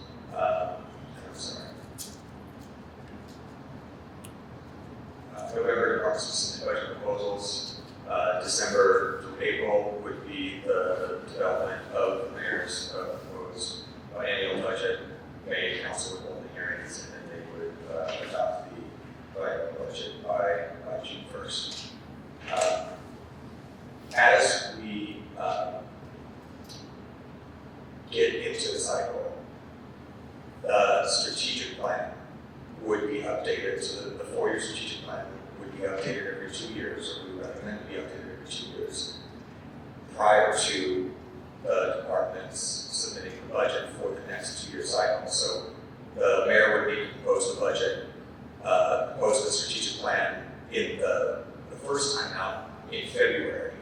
But then once we get into the cycle, we would recommend that the mayor propose the strategic plan in July, which is the time that, close to the time that she would propose the budget policy letter. And then the departments would then develop proposals consistent with that plan. So if she proposed a strategic plan, the council would adopt the strategic plan. The departments would then have clear instruction on what to propose, and that would inform what the next 2-year plan would be. I'll walk through very quickly the recommendations, and then we can have open for discussion. The key takeaway for all of this is that is that there are relatively few changes to the charter that would be required. So, for example, in section 310, fiscal year, we don't need to change that. We shouldn't change that. We don't need to change the establishment of the fiscal year. Section 311 of the charter says that no later than January 1st, departments post budgets in a manner prescribed by the mayor. Traditionally, this has happened in November. We would recommend that we would change that to no later than November 30th. In the year preceding year one of the biennial budget, departments would submit proposed budgets covering the next 2 fiscal years in a manner prescribed by the mayor. On 311B, no later than February 1st, the mayor issues his or her budget priorities for the next fiscal year. We would change that to no later than August 31st in the year preceding year one of the biennial budget. The mayor would release the biennial strategic plan for the next 2 fiscal years. Section 312, on or before April 20th, the mayor releases the proposed budget. We would change that to on or before April 20th in the year preceding year one of the biennial budget.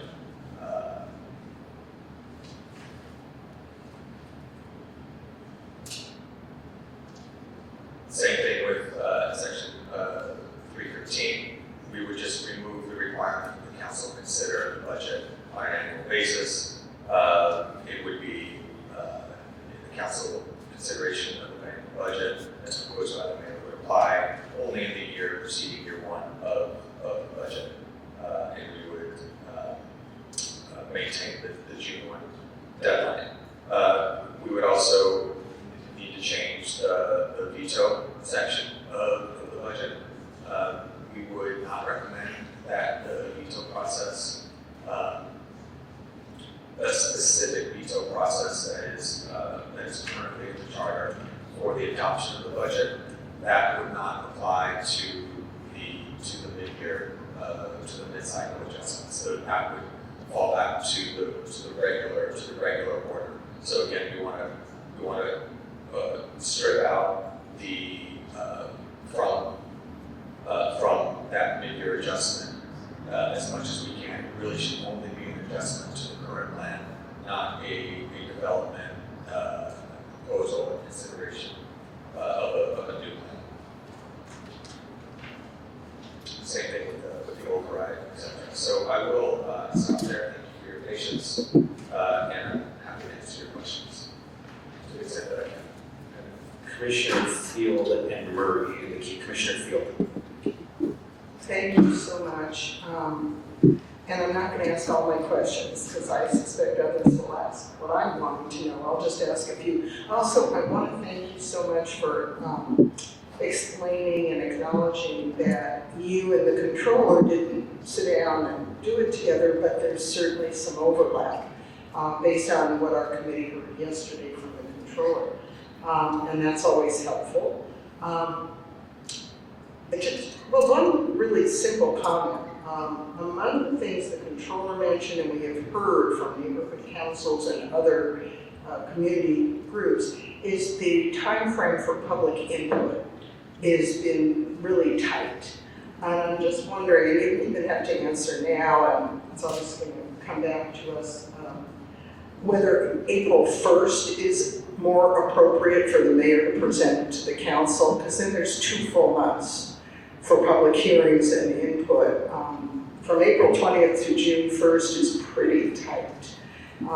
So it's just a thought. It's something I think the controller mentioned. I feel like we're hearing it from some of the community groups that want to have a little more opportunity to give input towards the budget. By the way, I want to say, I personally, individually, I think 2 years is great. I'm all for it. And I just want to be sure, and I thank you too for figuring out a lot of these transitional situations. It obviously is going to take a couple of years at the least. I have a question about this 2-year thing though.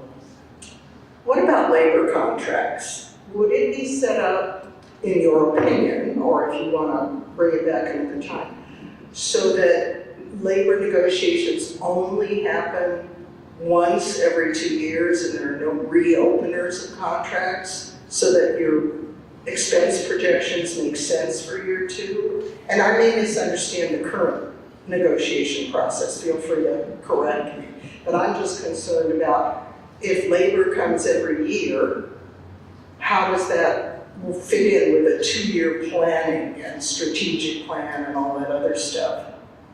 That is a very good question, and I think that what is necessary primarily before we would consider, there's a mosquito over here, so that's why I'm having a fit. What I think we very much need as it relates to labor contracts is more transparency on the long-term costs. And I think that would be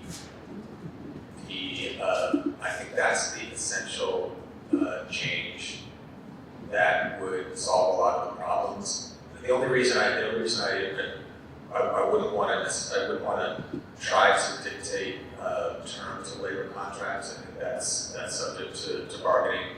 I wouldn't necessarily want to dictate whether there can be reopeners or not. In some cases, we would want to reopen contracts if, like in COVID, for example, when we were faced with that, we had to go to labor and ask them to reopen and to defer raises that they had come into them. But having a full understanding of multi-year impact of costs of labor contracts is critical, and it isn't fair to the elected officials making the decisions, and it's not fair to the employees that are bargaining for a fair contract, that if the contract is outside of the capacity of the budget, then all of a sudden we're in a situation where we have to constrict and make reductions, and who does that affect? The employees. It's in everyone's best interest to have a consistent plan for fair wages and competitive wages, importantly. And I think that we can achieve that, certainly with a 2-year structure. I would hesitate to try to put restrictions on what we would be allowed to bargain, but I think what we do bargain needs to be more transparent. Thank you. And I'm going to do one more, and then I promise I'll let other people. Regarding performance review and evaluation of programs, departments, and again, maybe you don't have an answer this minute. I think we heard the controller say he wants to do it, and he started doing it as far as departmental level. And I think your document suggests that it's the mayor and the chief administrative officer. I mean, is that something that we need to sort out before we write charter language? Do we need to clarify in the charter who is going to do all that performance review and stuff? So, potentially, I don't think that. It also depends on what ways, if any, you would change. You would change the role of the controller. I will say that it is important. It is a critical function and a critical authority that the mayor has to have to maintain executive authority over the departments. The departments need to be held accountable, and they need to be held accountable. Certainly, the council has oversight for sure, but they need to be accountable to a chief executive, in this case the mayor, and it is important to preserve the mayor's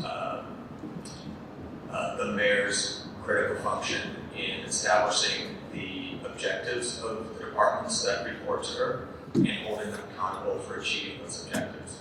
in that sense, the CAO would be supporting the mayor in that review, just as we support the mayor in development of the budget. And so that wouldn't preclude the controller's office from conducting any review as it wants. But it's also, now we're going to get into some theoretical conversations about the role of an independent authority versus the executive authority of the mayor. So the independent authority the controller has is critical for transparency and appropriate. But as it relates to a process that is at its core an executive function, I do think that process should remain in the executive branch. Thank you. Commissioner Murray, any other commissioner on the queue? Thank you. I just have a question.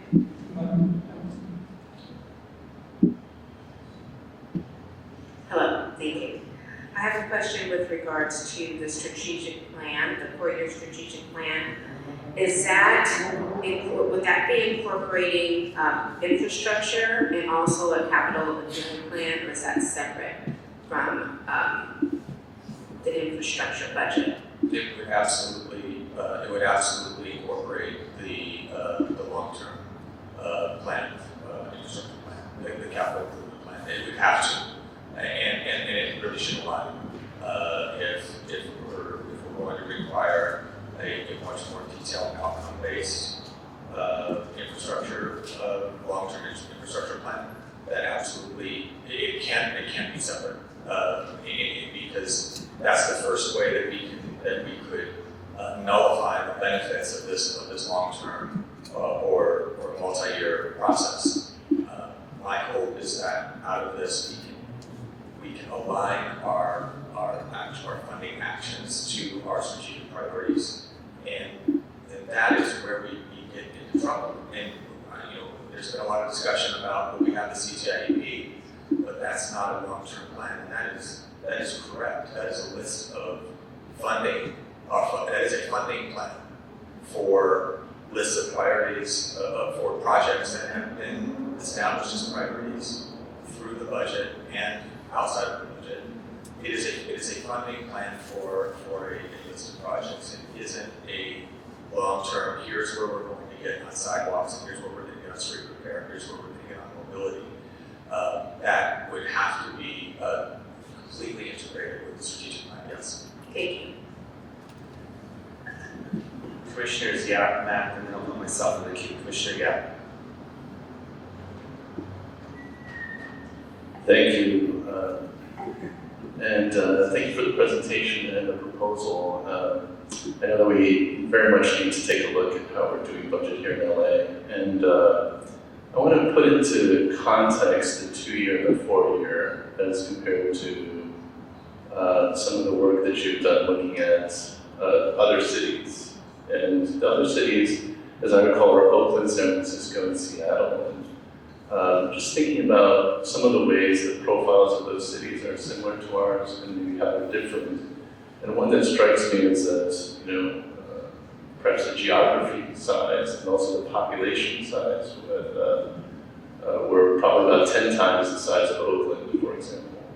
So if this is a chance for us to reimagine what we're doing right now, which multi-year makes sense, my question is, did we land at 2 and 4 maybe put into context how we landed at 2 and 4? And the other cities I'm thinking of are perhaps Houston, Chicago, New York, that are maybe a little closer to our profile in some ways. And just help me think through how to put into context the 2 and 4.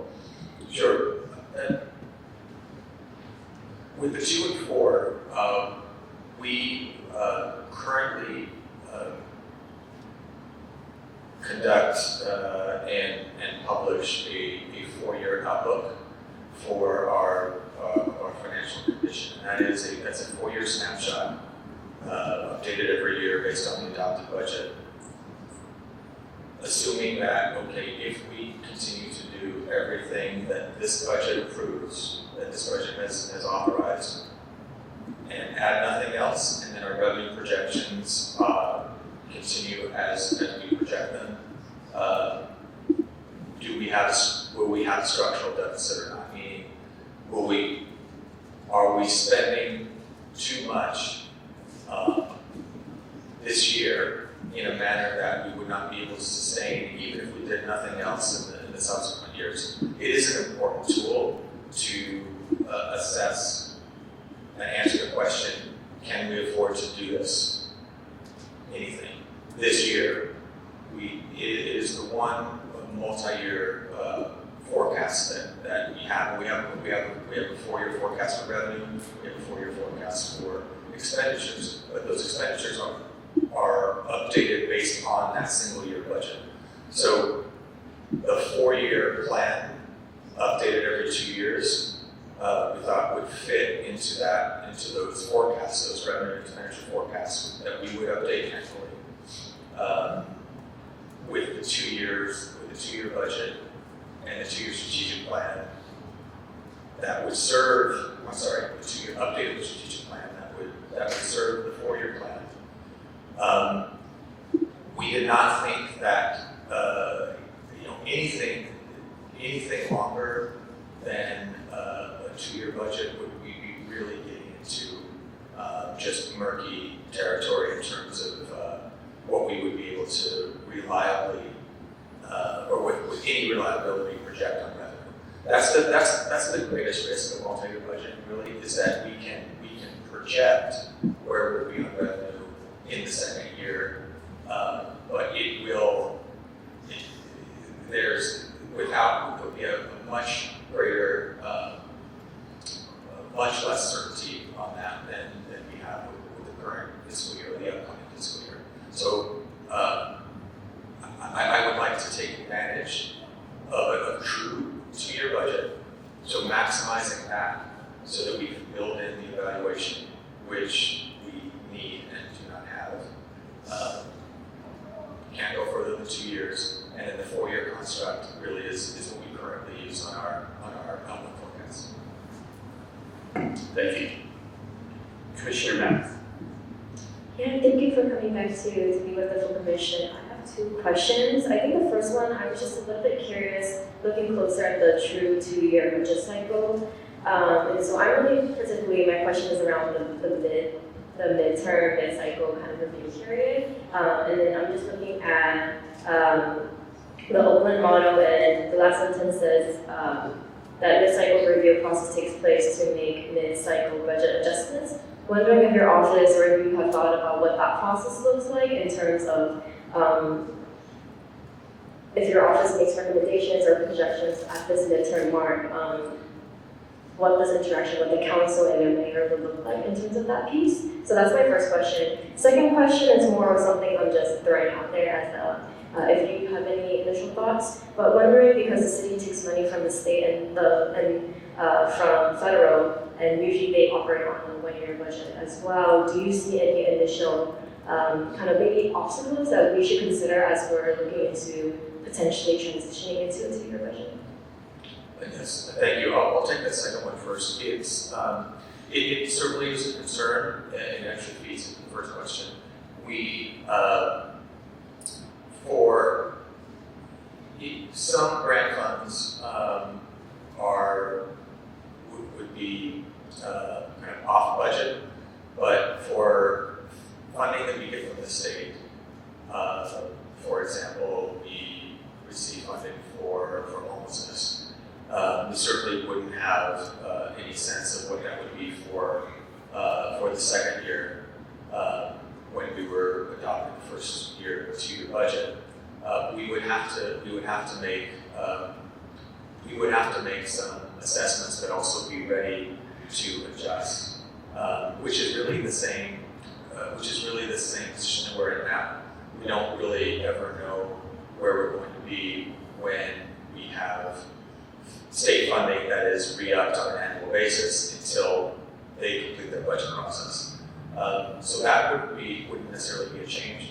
And then we would make that adjustment in that mid-cycle adjustment. So the mid-cycle adjustment would be critical in adjusting for changes in state and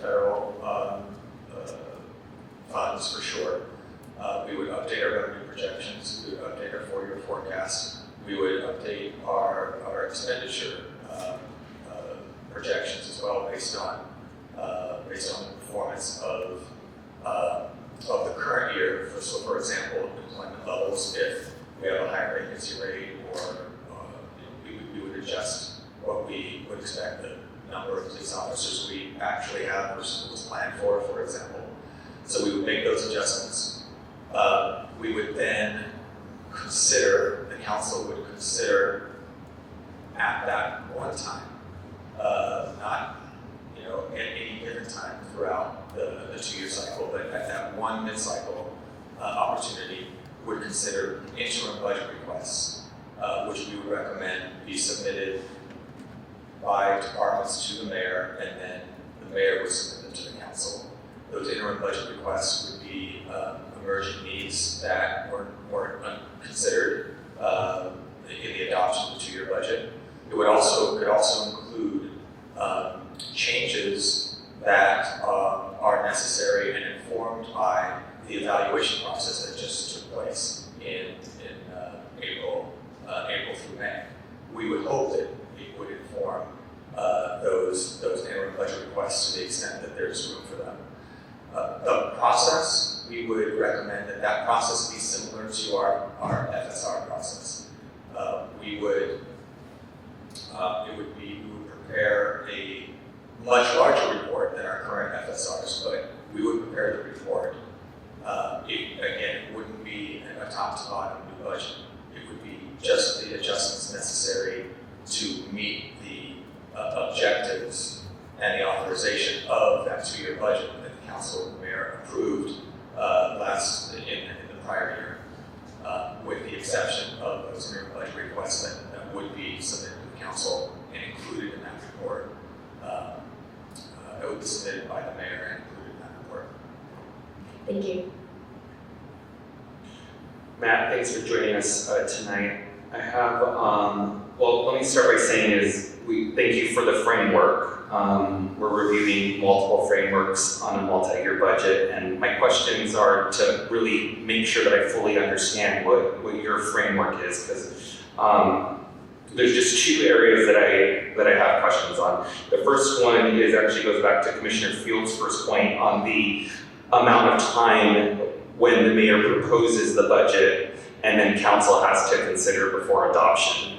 Not only advocates, community organizations, city council members, members of budget and finance have all talked to this commission about this really compact time, and you've been through way more budget cycles than any of us here probably in this commission, with maybe one exception.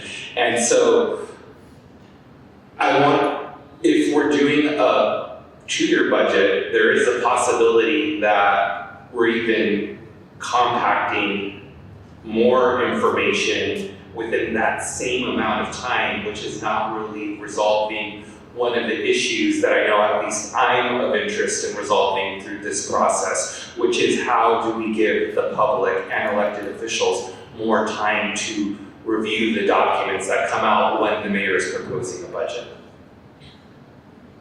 Yes, so here's how we would address that is we think that there would, and I agree with you, and it is a function of the compressed calendar that limits that time. But that's why the strategic plan, which once we are up and running in the cycle, we would recommend be submitted to the city council in July before that 2-year budget would be adopted. That would include that would be a 4-year projection for what the priorities are. It would include the financial the cost analysis, which we would provide support to the mayor's office for, and it would be voted on. Would be considered by the council, presumably it would be considered by the council policy committees and the budget committee, and voted on, and have all the opportunity for public input in July, which is, I think, really important because that strategic plan then informs the department's proposals. When the public is gets a chance to see the budget, it is at the beginning of the end of the process. The departments have presented the budgets back in November. There is a deliberative process that goes on, again, appropriately within the authority of the mayor, as to what she is proposing to be funded. But the public doesn't see any of that, as you said, until the 20th. They would have a very clear understanding of where the city is going, because that strategic plan, that mayor proposed council approved document would have cost implications, would include the capital plan, and it would essentially be the instruction to departments, this is what you are to propose in the next cycle. So I do think that will dramatically change and open up the public's ability to review and comment on the city's funding priorities. Thank you. And again, moving from the 20th to the 1st, I know that's something you're discussing.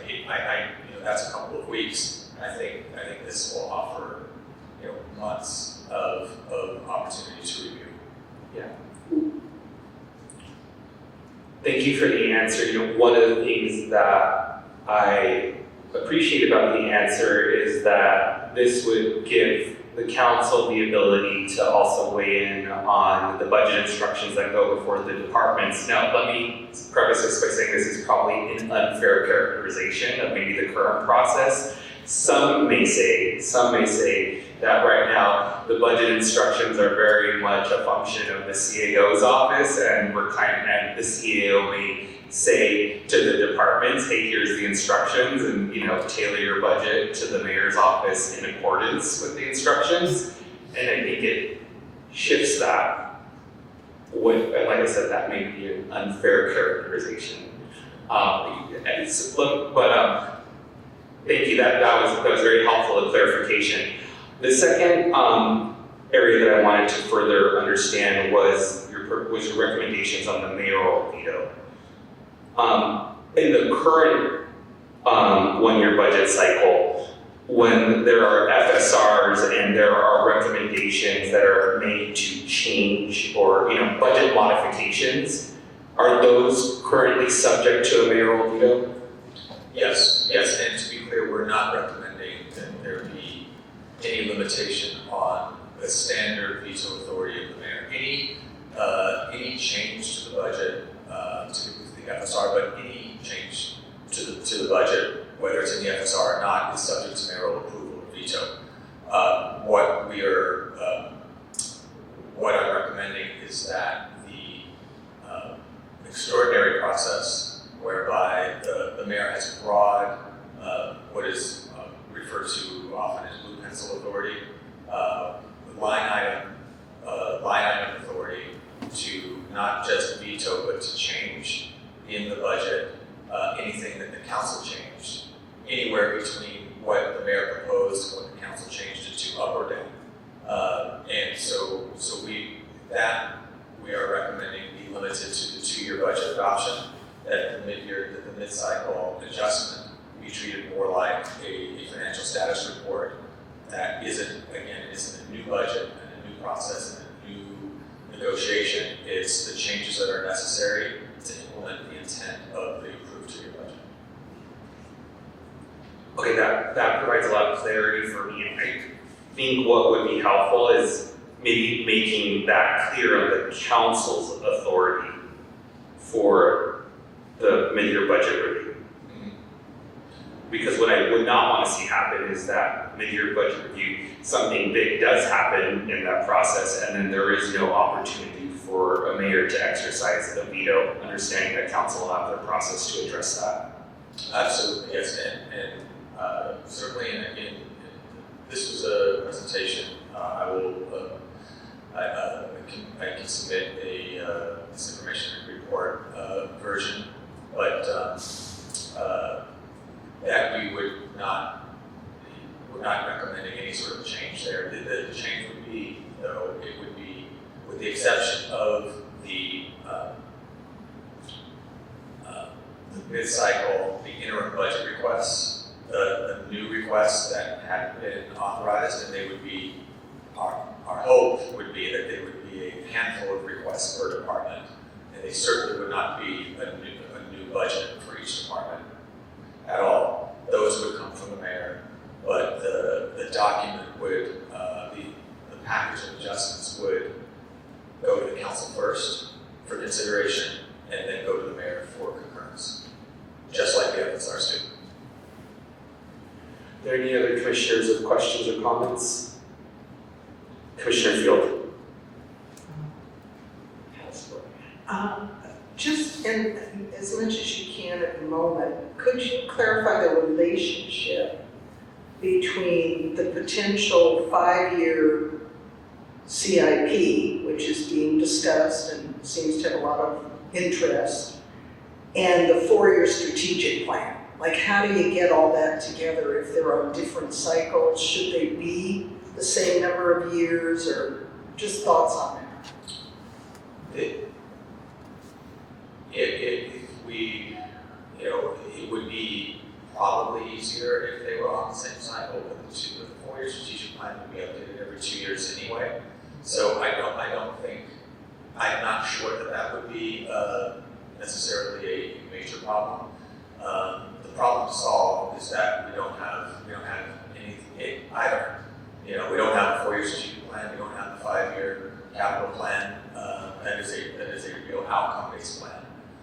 So I don't actually see a conflict with one is 5 years and the other is 4 years. They will be updated periodically. And thank you for clarifying, we actually as a city have no strategic plan.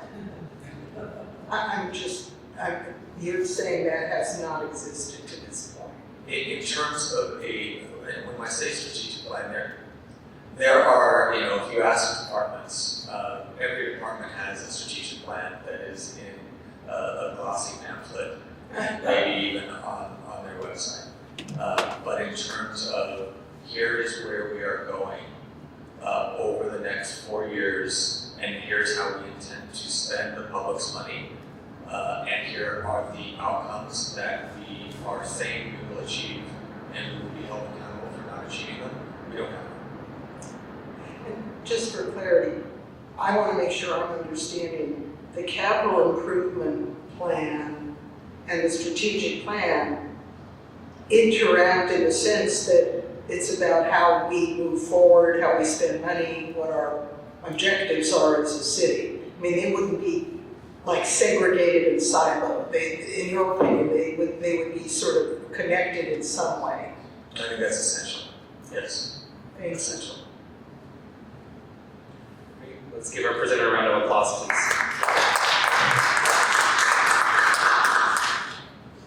If we can receive and file. Yeah. Can I get a motion to receive and file, please? So moved. Second. Commissioner Stein, Commissioner Schlatter, thank you. All right, any objection? All right, thank you again, Mr. CEO. All right, we move on to the next item on the agenda, which is discussion relative to potential planning and infrastructure-related charter amendments. Commissioners, I want to kind of talk about the flow here.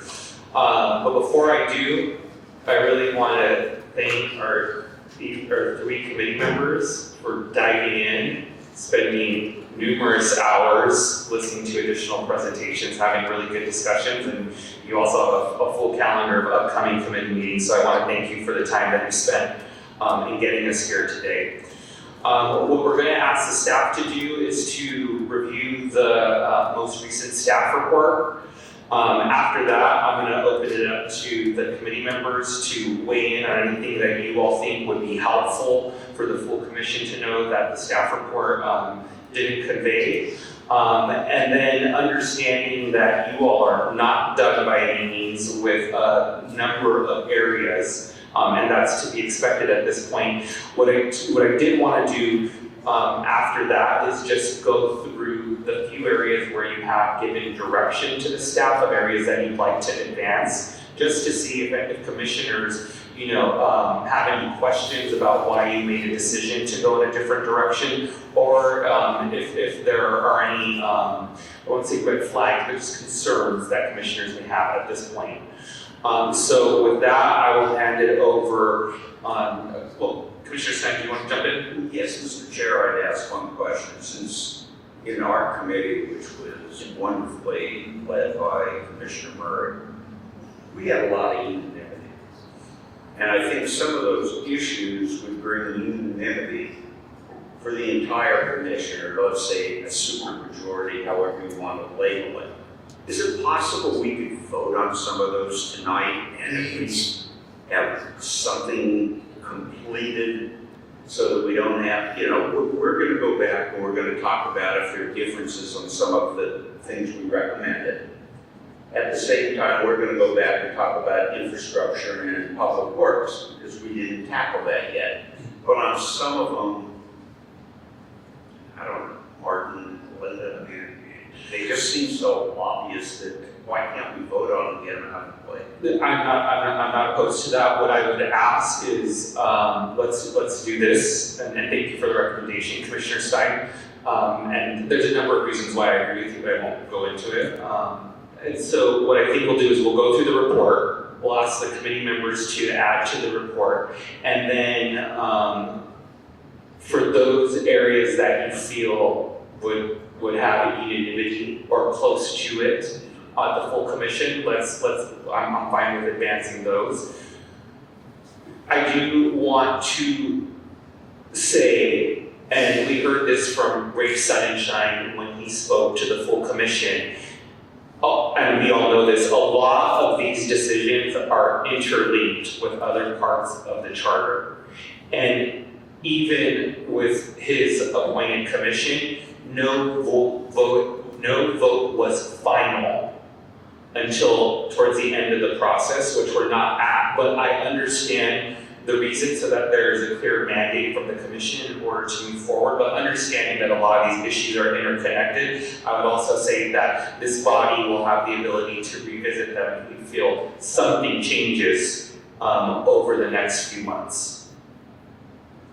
Executive Director. Thank you, Mr. Chair, and definitely at minimum, temperature check from the commission on various things without formal votes would be useful, unless it's outside of, for say, example, I'll make something up. I'll say the committee moved forward with eliminating, sorry folks, Port of LA from the charter.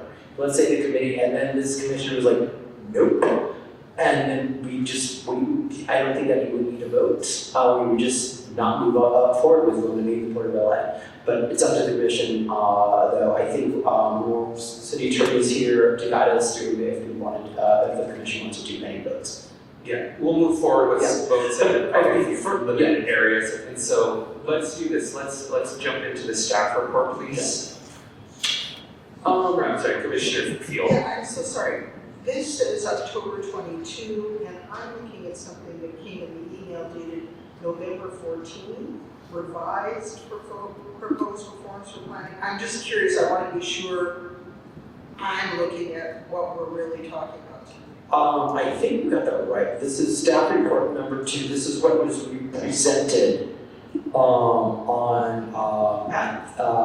your committee meeting for the whole document. Which one are you looking at? Oh, are you looking at the full? You might be looking at the full staff report. This is just a presentation. Oh, okay. Yeah, this is the cheat sheet. This is the deck. Sorry. Yeah. Okay, and our deputy director Max had to step away for a family emergency, but he is with us on Zoom, so he should be able to read himself. Yeah. Fantastic. All right, so with that, Mr. Chair, we're going to go with this deck. Max, go for it. Okay. Hi, everyone. I'm Max Podemski. I'm the Deputy Director of the Charter Reform Commission. And I'm going to walk you through this presentation that we at the October 22nd committee meeting. Next slide. So within this presentation, we've compiled all the recommendations, both for infrastructure and planning. And these recommendations come from the various presentations that we had from all these different organizations you can see here. Next slide. And then we also added additional proposals that were in letters to the Charter Reform Council file. And we took all of these recommendations and consulted with city attorney, the CLA, CAO, various city departments, and also did some additional research to add extra context. And we did, this report was submitted back in October, and we did, revise it with some additional detail. That was the staff report that was posted for this meeting. And all those changes are highlighted in yellow. They're relatively minor changes. Next slide. Okay, so these are sort of broad categories for the proposed reforms for infrastructure. And we'll go into each of them in detail. Okay, first reforms for planning.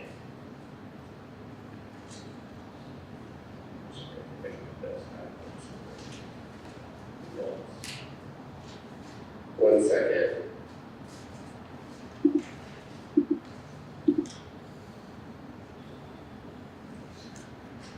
Okay.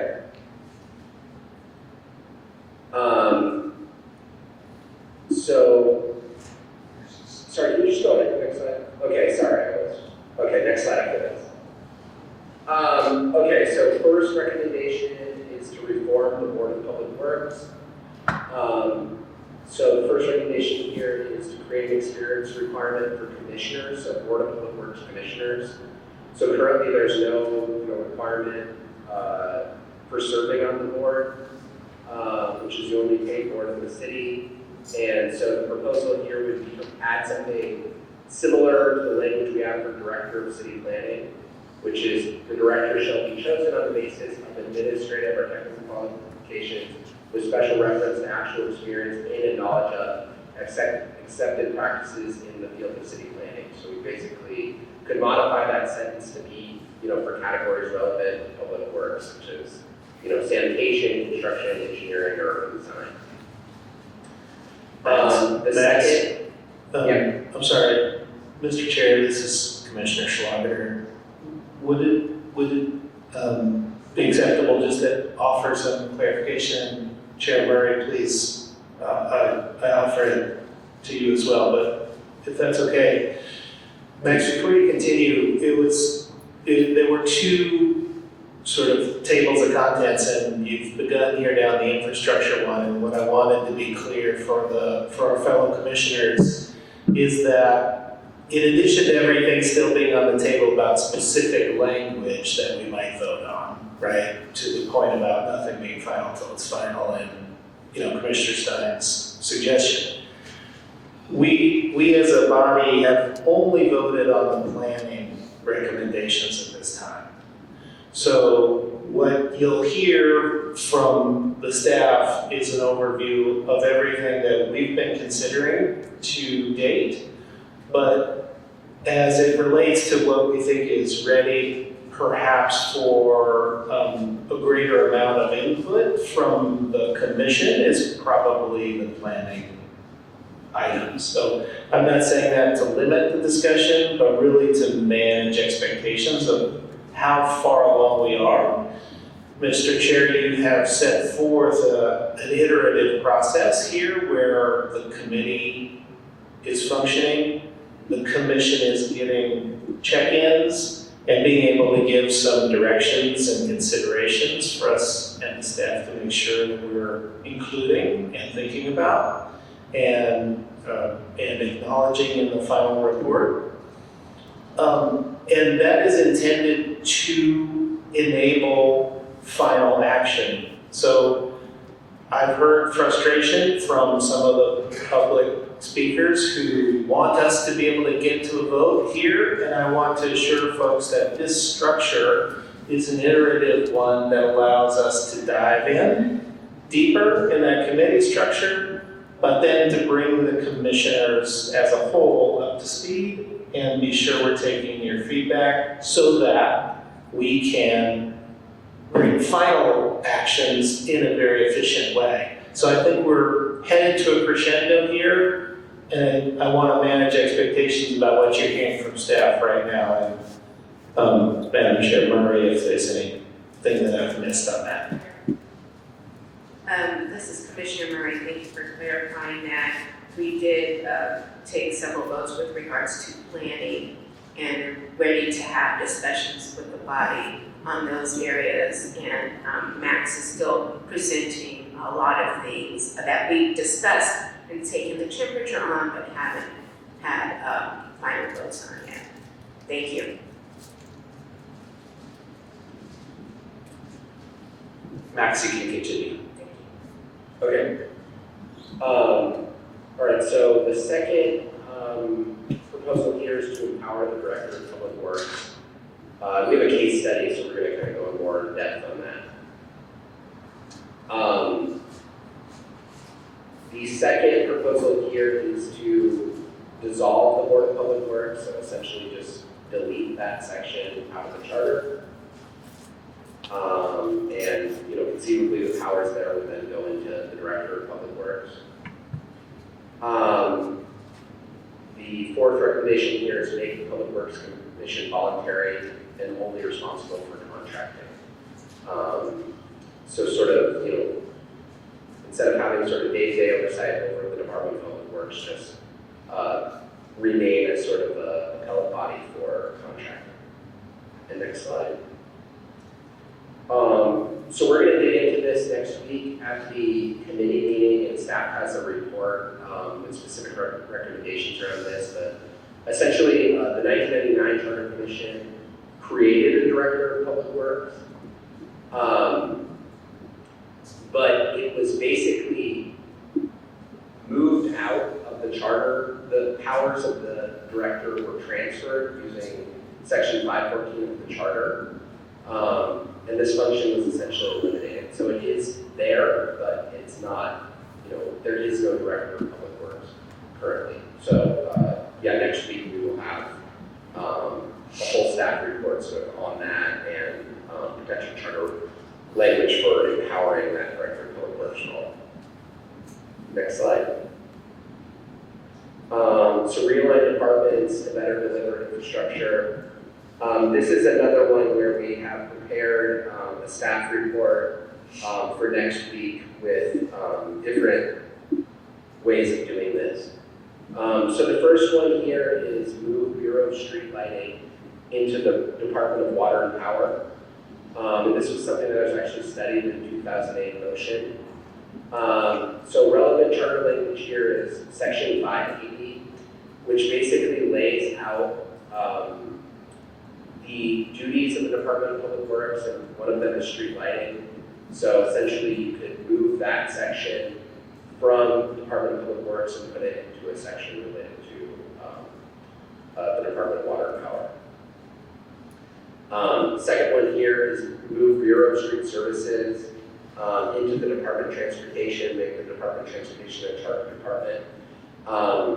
So, as I'm sure people are aware, there's certain departments that are specifically called out in the charter. So Department of Public Works is in the charter.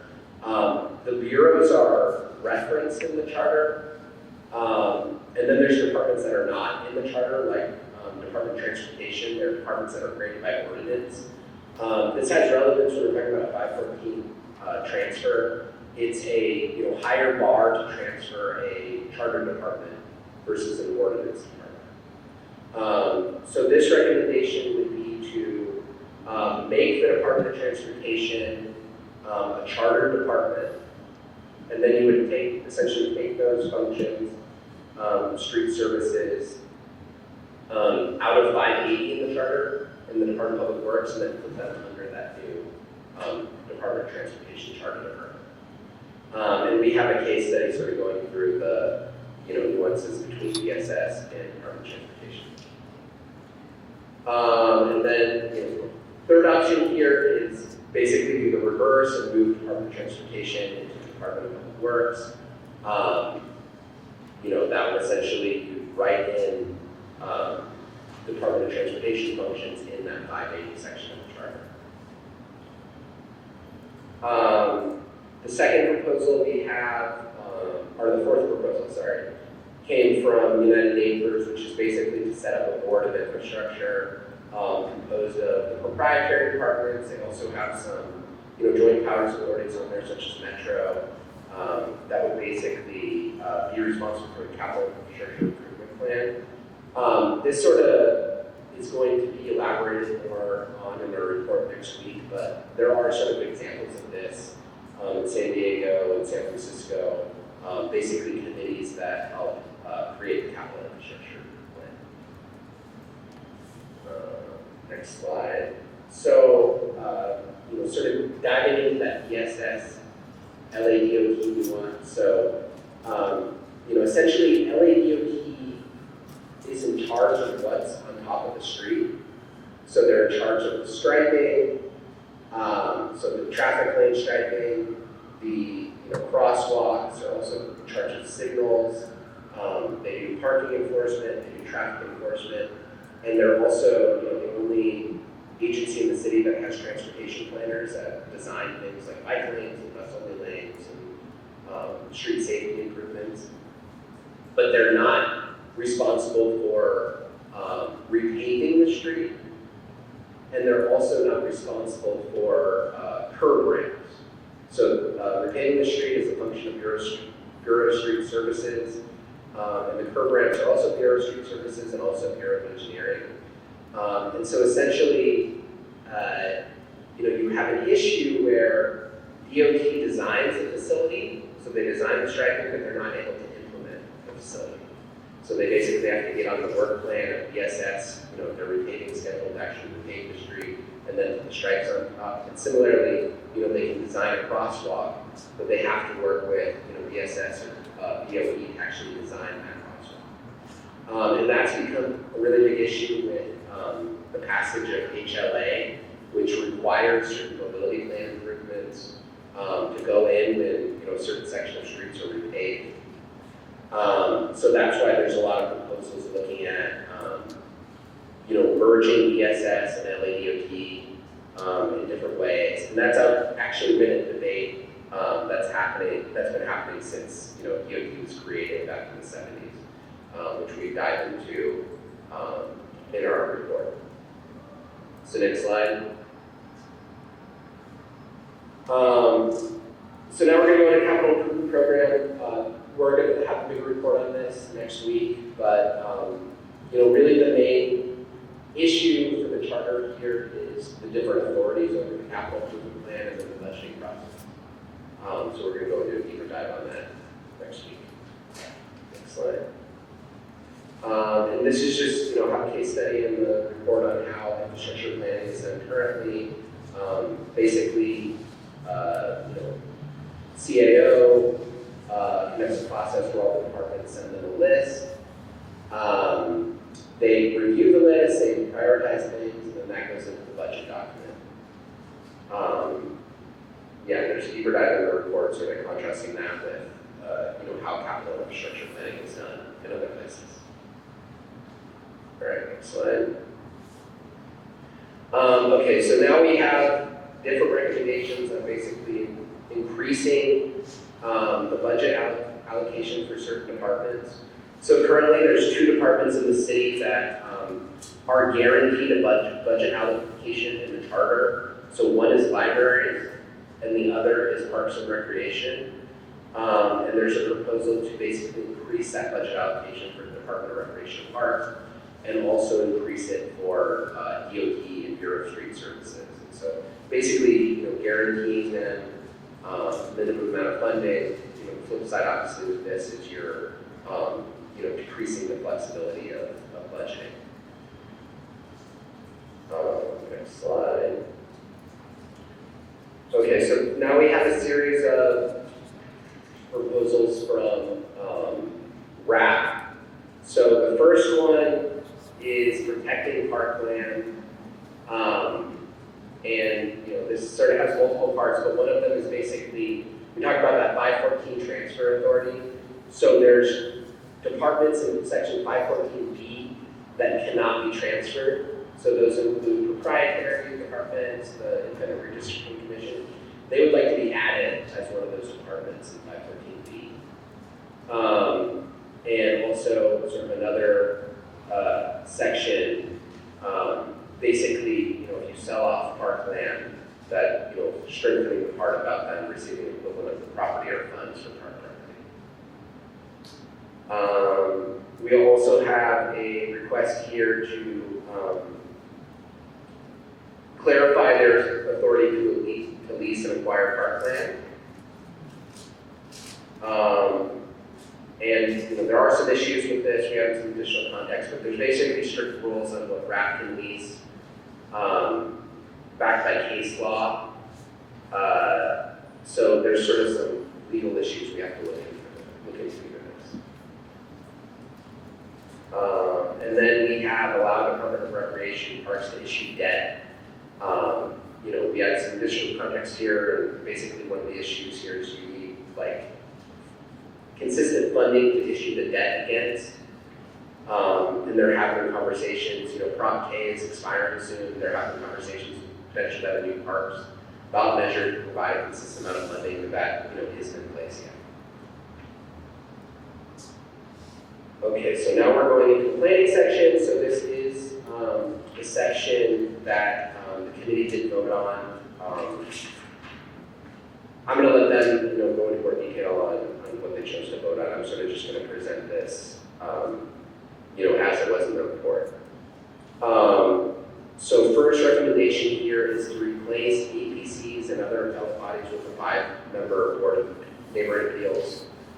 So this is a reform that came out of the 1999 charter reform process that basically set up these area planning commissions around the city to basically give local neighborhoods more control over land use.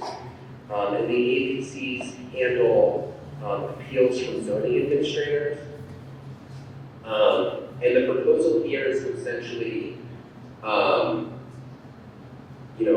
instead of having 7 APCs, to go back down to 1 APC. And the rationale here is basically state law has really constricted the city's ability to treat planning cases in different parts of the city differently. And we've also done a lot of planning reforms that have really streamlined the development process and made it easier to build. And so we have a situation, we looked just at the amount of meetings, but basically between September 2024 and 2025, nearly half of all meetings of the Central Area Planning Commission, which covers Hollywood and downtown. So, some of the most development-rich areas of the city were canceled due to lack of cases. So basically, there's just a lack of cases going to these bodies. They do take city resources to staff. So, bringing them down to just one body would streamline that. And also, there's examples of where the APCs have ruled on cases and sort of denied cases or done something to them, and they've actually fallen afoul of state law. The city's gotten sued and haven't had to overturn it. So this is basically looking at, going from 1 APC, or from 7 APCs that we have currently down to 1 APC. But basically also you could have ways of keeping sort of that geographic diversity there. So you could have requirements that people serving on the APC need to represent certain areas of the city.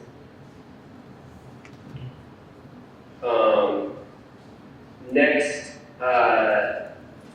proposal is allow the Area Planning Commission to consider issues de novo in appeals.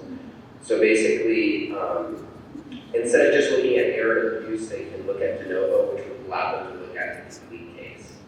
And this would sort of, reconcile the charter with a ordinance that was actually passed recently for the processes and procedures ordinance. And then we have a third proposal here to make the zoning administrator, director of planning or city planning commission the highest land use appeals body for adjudicating actions. So essentially, this would just make the city council responsible for high-level policy. But decisions on individual projects would, the highest body would be CPC or these bodies.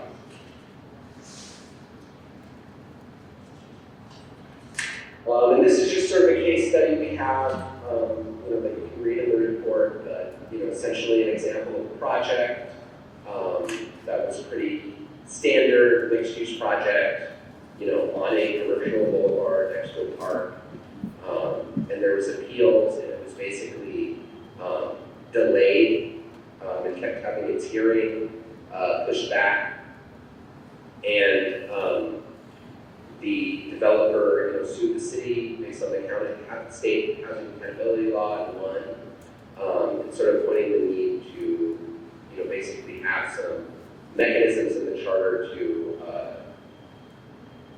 approve projects more rapidly and basically have more straightforward process for approving projects. Next slide.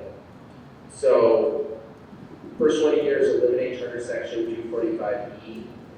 So basically the area planning commissions and the city planning commissions are the only, so most other commissions, the council can basically veto their actions and they just send it back to the commissions to review again.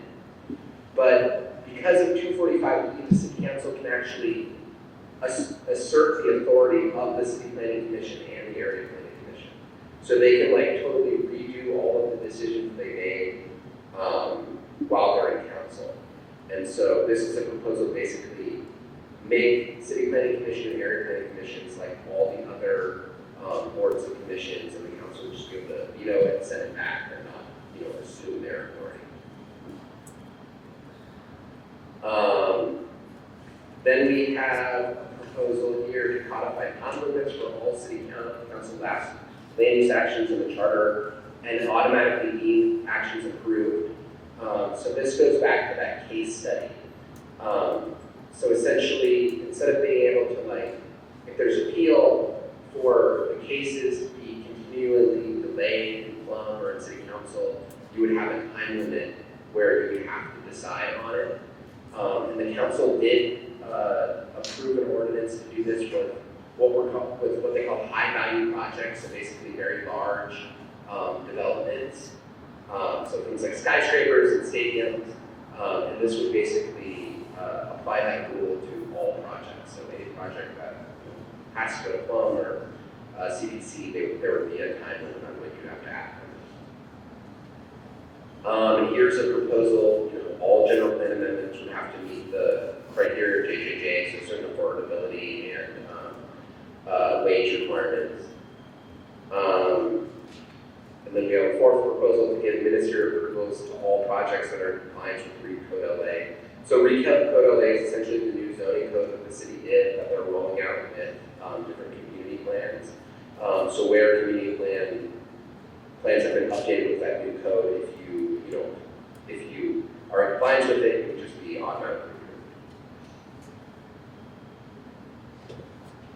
approved. Right, and now we're getting into City Planning Commission.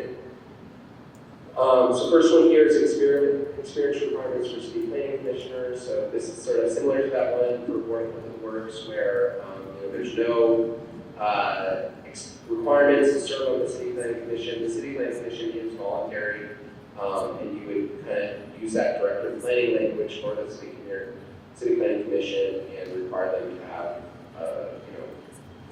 certain experience. Some of the issues with that are it's a voluntary commission, that would make it even harder to find people to serve on it.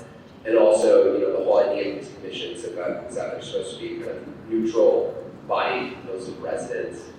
And by making people, and this obviously applies to Board of Public Works too, by making people have experience, you could have more confidence in managers potentially.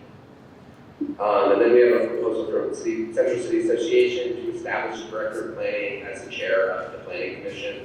So the city planning director would actually serve on the commission, and that would be similar to New York City, where they got this.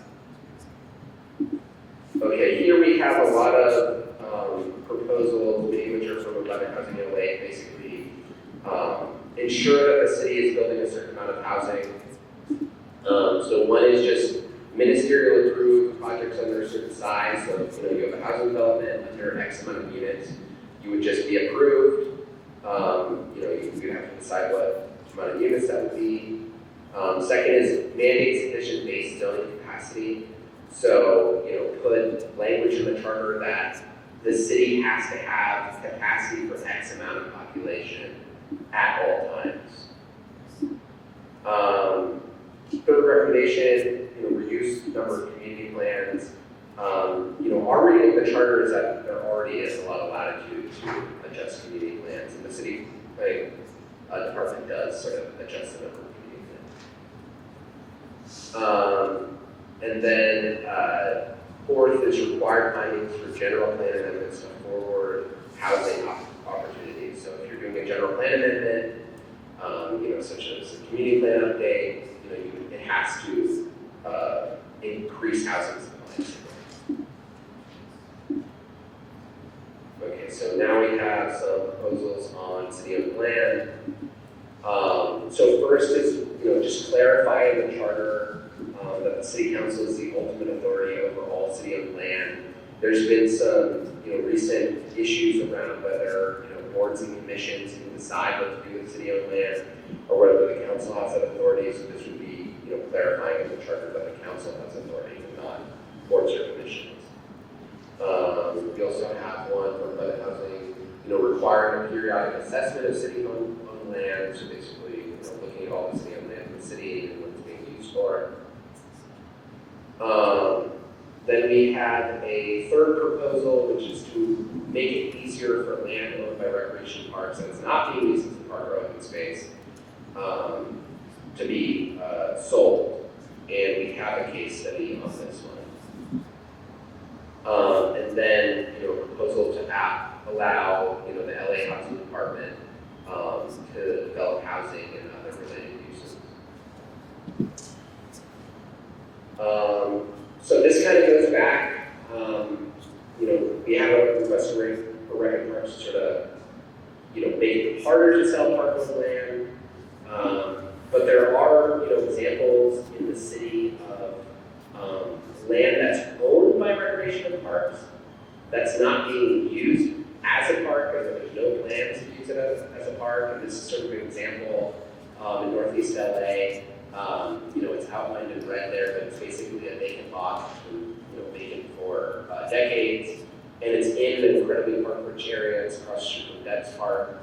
And basically changing the charter language for land like this, where there's, it's not a park now, there's no intention of using it as a park, to be able to sell that and use it for housing or some other kind of communities or use.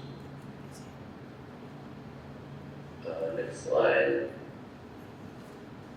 Okay, now we have a whole section on funding for affordable housing. So first is provide the housing department authority to fund projects. So this goes back to Measure ULA, which was a ballot measure that provides funding for affordable housing.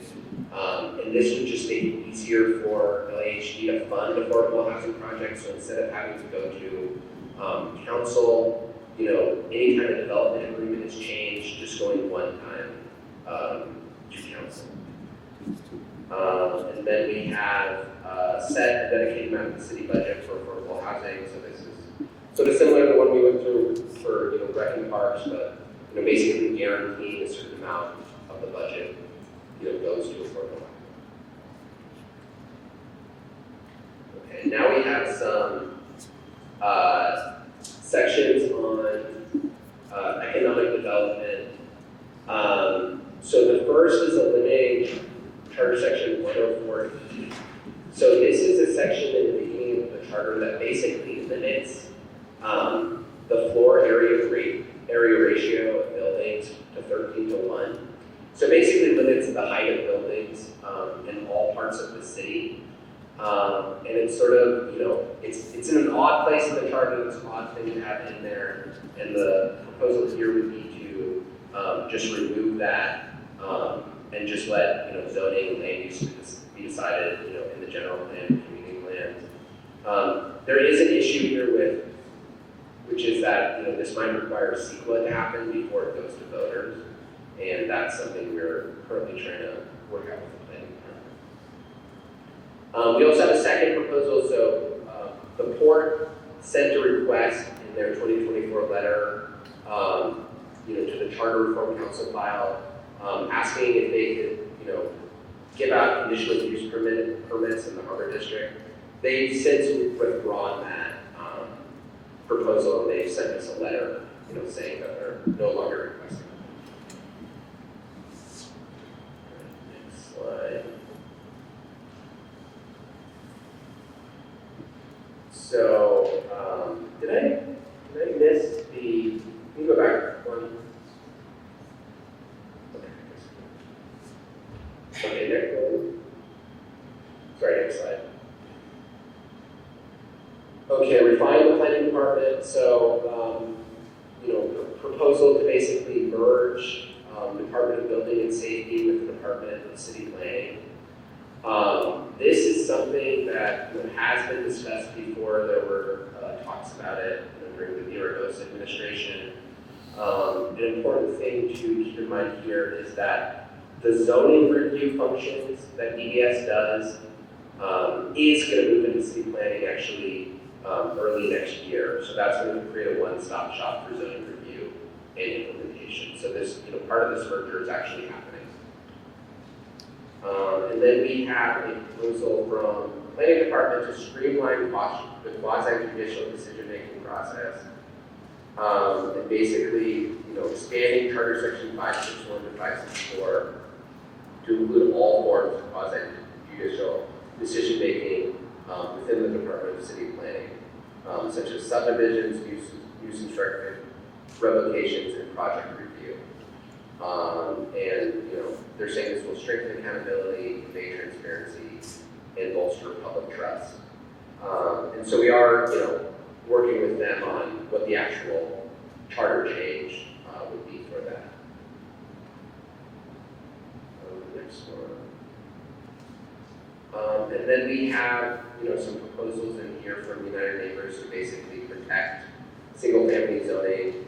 So one would establish a high legislative threshold to increase capacity in single-family zone areas.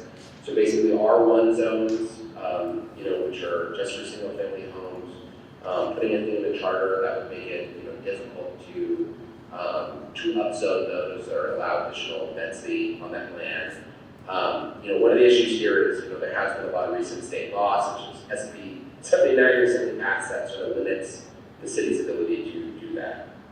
And then another request here, reform, would be to defend local zoning. So require the city council, the mayor, and city attorney to basically, fight against state laws that are proposed that would limit local zoning authority.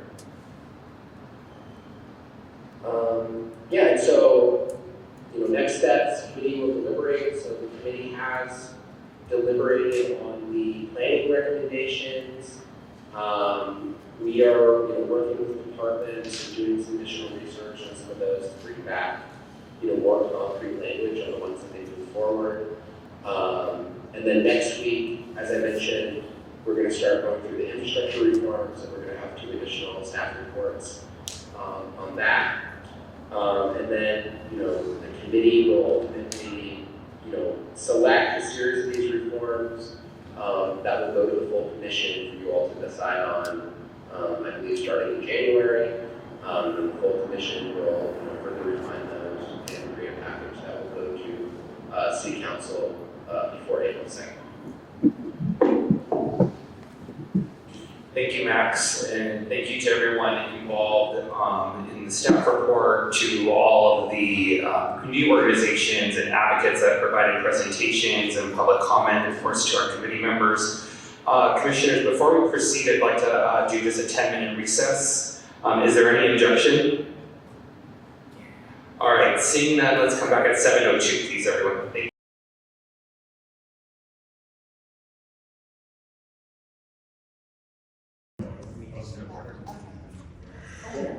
All right, Commissioners, I'm going to call the meeting to order. Give Commissioners a minute to get to their seats. Yeah, and give us a minute to get seated.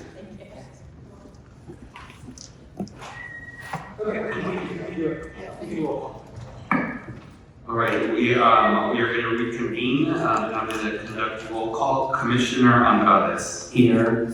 Commissioner Field. Here. Commissioner Fuentes. Here.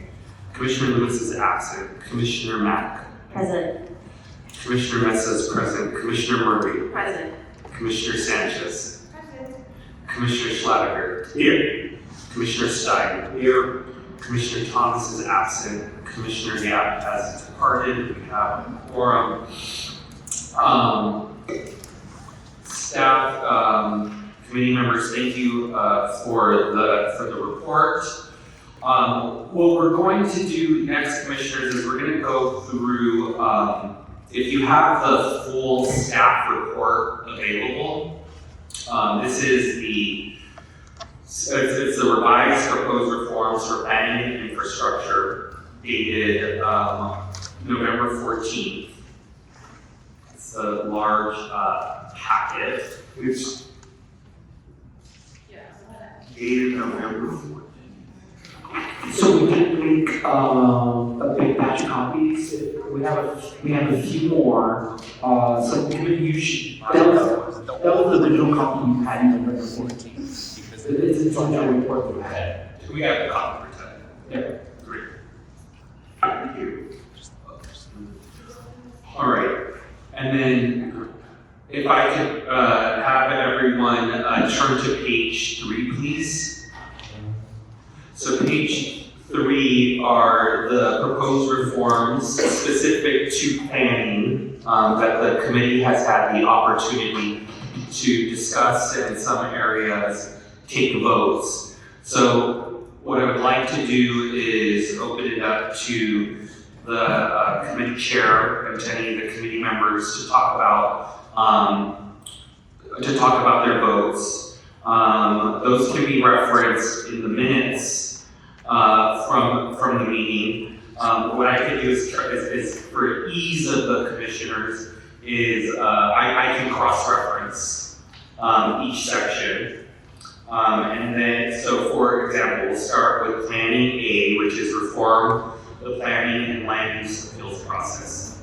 And I'll just read from the minutes of the meeting, and then I'll ask the. Would you mind if I make a couple of statements? Please. Maybe that focus our discussion. Use your mic. Do I? Yes. Thank you. So again, thank everybody for going through all of this stuff. I want to thank my fellow committee members and the staff. We did deliberate on all of the items, and we focused on several different areas. There are some areas that we recommended no change, but that's not that we did not deliberate on them based upon the limited time we have as commissioners here and the timeline we have to get the council our recommendations. There were areas where we figured we can't cover every single area. We could change the road a little bit, but we don't know how far we can go, so that's why there's some areas we recommended no change. That doesn't mean that change may not come in the future. There are also several items where we asked the staff to go back and do a little bit deeper dive, but there are some really important areas that we've been given presentations on, and we've had town halls on, that we did make some serious recommendations. So with that, again, we did discuss all of these, but sometimes we just, again, some of it was no change, and some we asked to get further clarification. And those were mainly on areas where we didn't know if they were right for the charter. Also, a lot of the presentations, the recommendation from planning and from other entities that appeared before us, some things can be dealt with through city council vote in our policy issues, more than charter issues, and also some areas where they can be changed through ordinance and not through the charter. So. Sure. Is it possible for tonight, for you, reflecting what the committee did, to just pick which of these are not going to require further staff? And where are the ones that are the most clear cut for the entire commission to think about and potentially give tentative approval? Okay, so again, like it's in the agenda, but I understand you just want to focus on discussion, is that? Yeah, just in other words, if there are ones where you still need more information, we probably don't need to talk about it yet, right? Like I'm looking at B, it looks like request staff for further research. Well, maybe we shouldn't have to deal with it tonight. Well, I don't know. That's just my thought. Yeah, so what we can do, Commissioner Field, is let's go through, we'll go through each of the buckets. What I would like to do is go expeditiously. There are a few where the committee chair has expressed that she would like input from the full commission as well. We'll spend some time there. So, for example, the committee, I want to also correct that these are draft minutes of the committee that I'm referring to.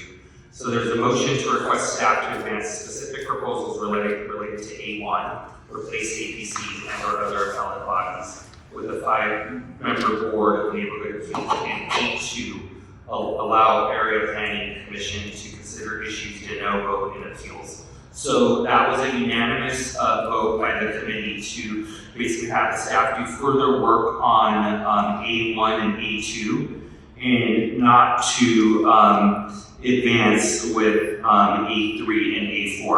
And what I'd like to see is if there's just any objection from the full commission with moving in this area.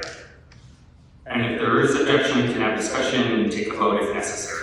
But hopefully without objection will get us quicker. Commissioner Field. No objection, I just need clarification.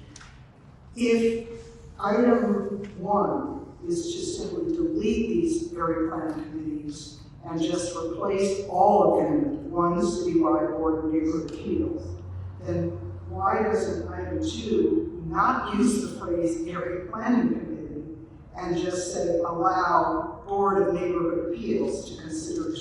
To me it's like contradictory. Commissioner This is actually maybe unfortunate that we're starting with this one because this is actually the one recommendation where I felt actually even the draft minutes don't fully capture the breadth of the discussion that we had, and our expectation as a committee was that a variety of options or versions of what the APCs might be replaced with, given a desire to give the Department of Planning and the city policymakers greater latitude in creating.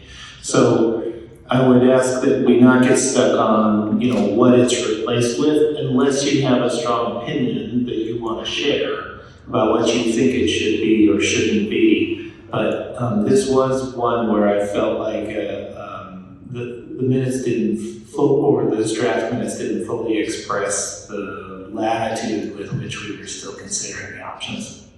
So this is one we will come back to. As a committee member, you're not recommending we try to vote on it tonight.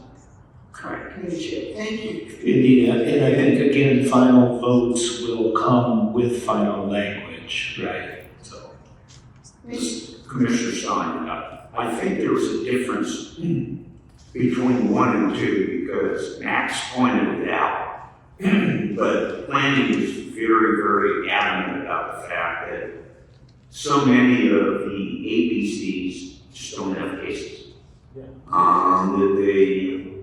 if they're lucky, they meet 50% of the time, and that might be on the high side.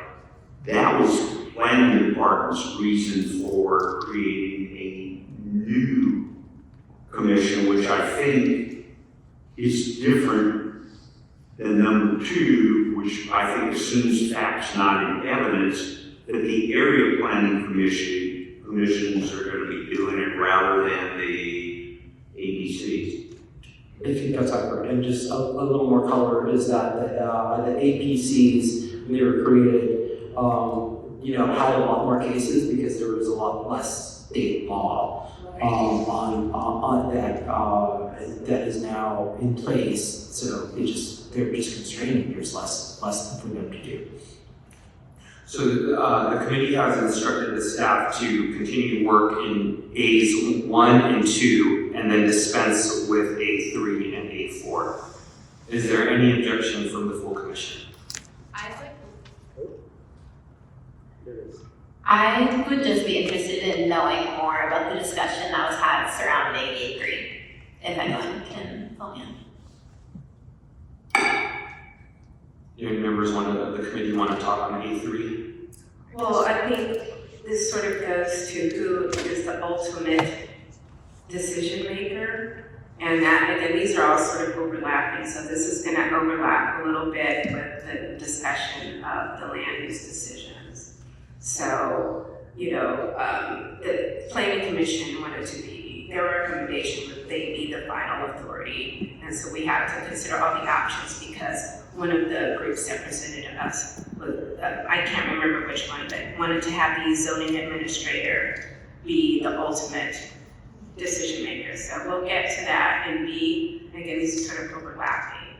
And we'll also get to it in, as one said, specifically in B1, because our recommendation was unanimous from doing this from recollection, was we were going to keep 245E. So if you do in fact keep 245E, and unless you change a lot, it's not just charter, but a lot of other ordinances in the department, if you're doing the zone change, the eventual decision-making body is the council, even if it goes through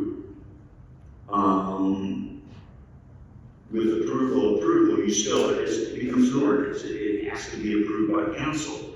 And that was the reason why I for one didn't consider 3, because I think 3 becomes even more political than 1 or 2. Any other commissioners want to weigh? All right, any objection to section 8, doing further exploration on 1 and 2 and discussing with 3 and 4? All right, seeing none, let's move on to B, City Council land use actions.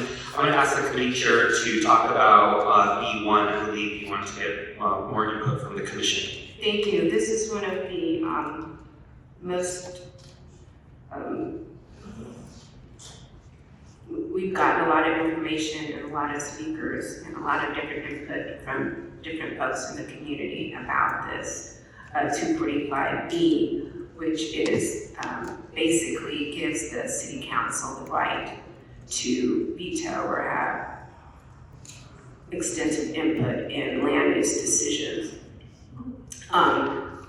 The committee all gave our input, and each individual input. We took the temperature on this, and we all were not in favor of getting rid of 243E. We have got a lot of presentations and a lot of the input from the community about this. So not that it's the end all be all, but we didn't have a problem with tweaking it. And if you look at the minutes and a friendly amendment from Commissioner Schladinger, we did want to consider codifying time limits, and we asked the staff for further recommendations. However, this is one I really like all of the commissioners to weigh in on their thoughts about this particular item. I'm not going to say it's controversial, but it is one of the most talked about topics that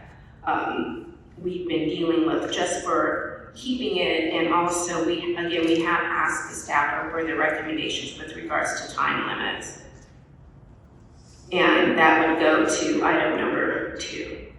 So I'm going to turn it back over to the chair. Commissioner Field, and then I have a question. Commissioner Field. I'm interested to hear that the committee, as I understand it, wants to keep council veto of land use decisions. That's correct.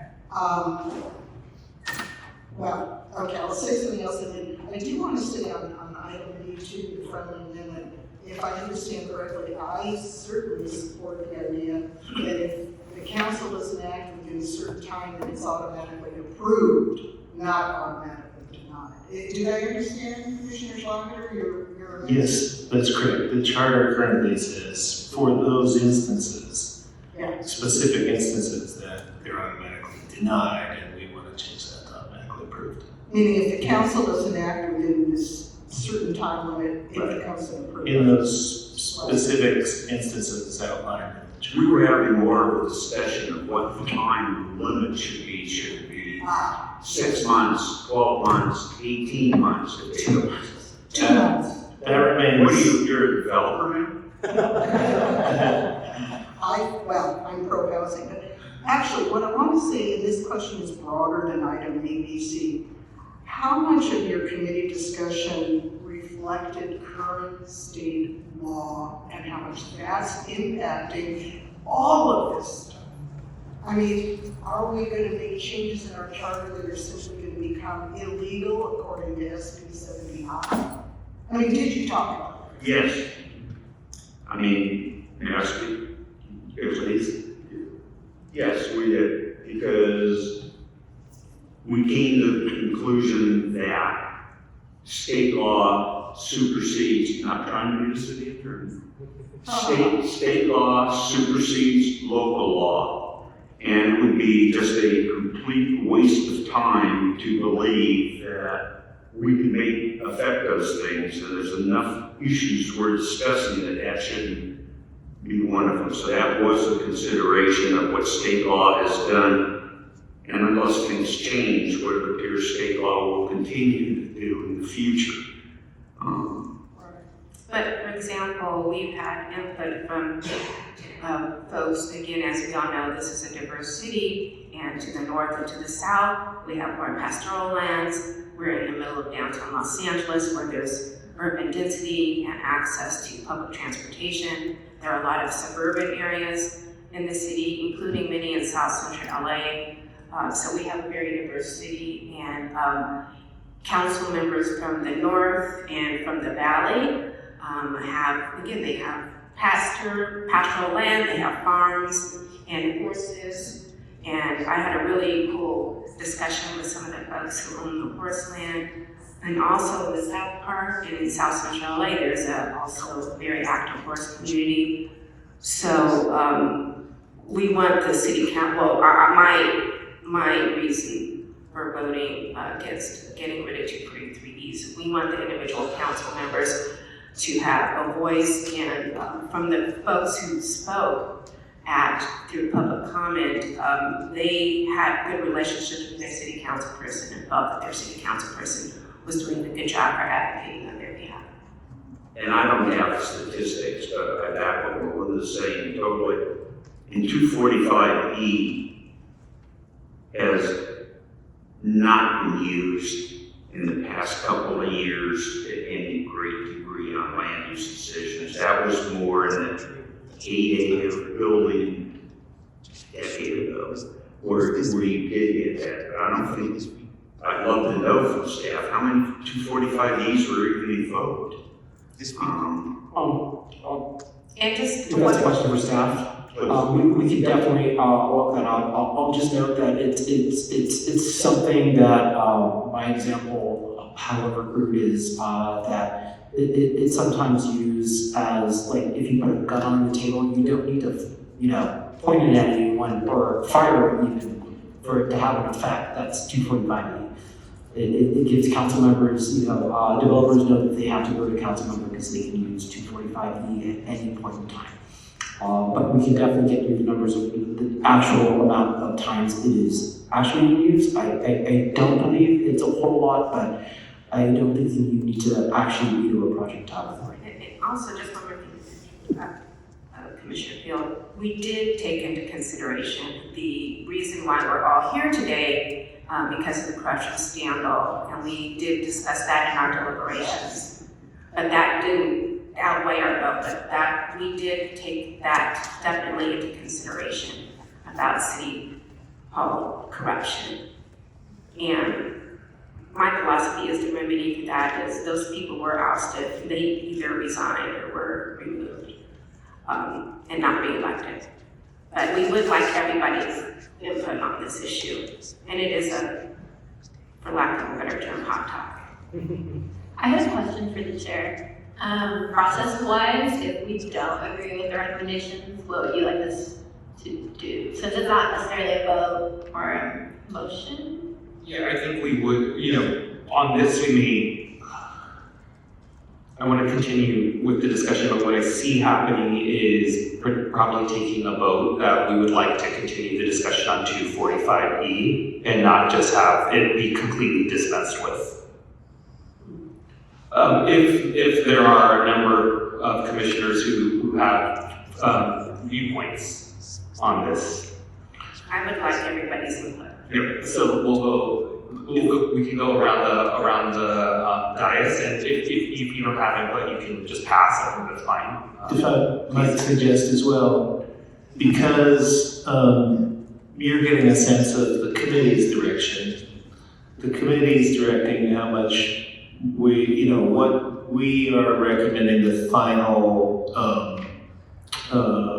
recommendations will look like in staff reports that are going to come to the full commission. So I think in addition to just saying whether or indicating, it's favorable or unfavorable to you, if you have a specific point of concern that you would like to be sure that the staff have addressed and that we then have considered in our final recommendation, I think that point that you want us to attend to is useful, right?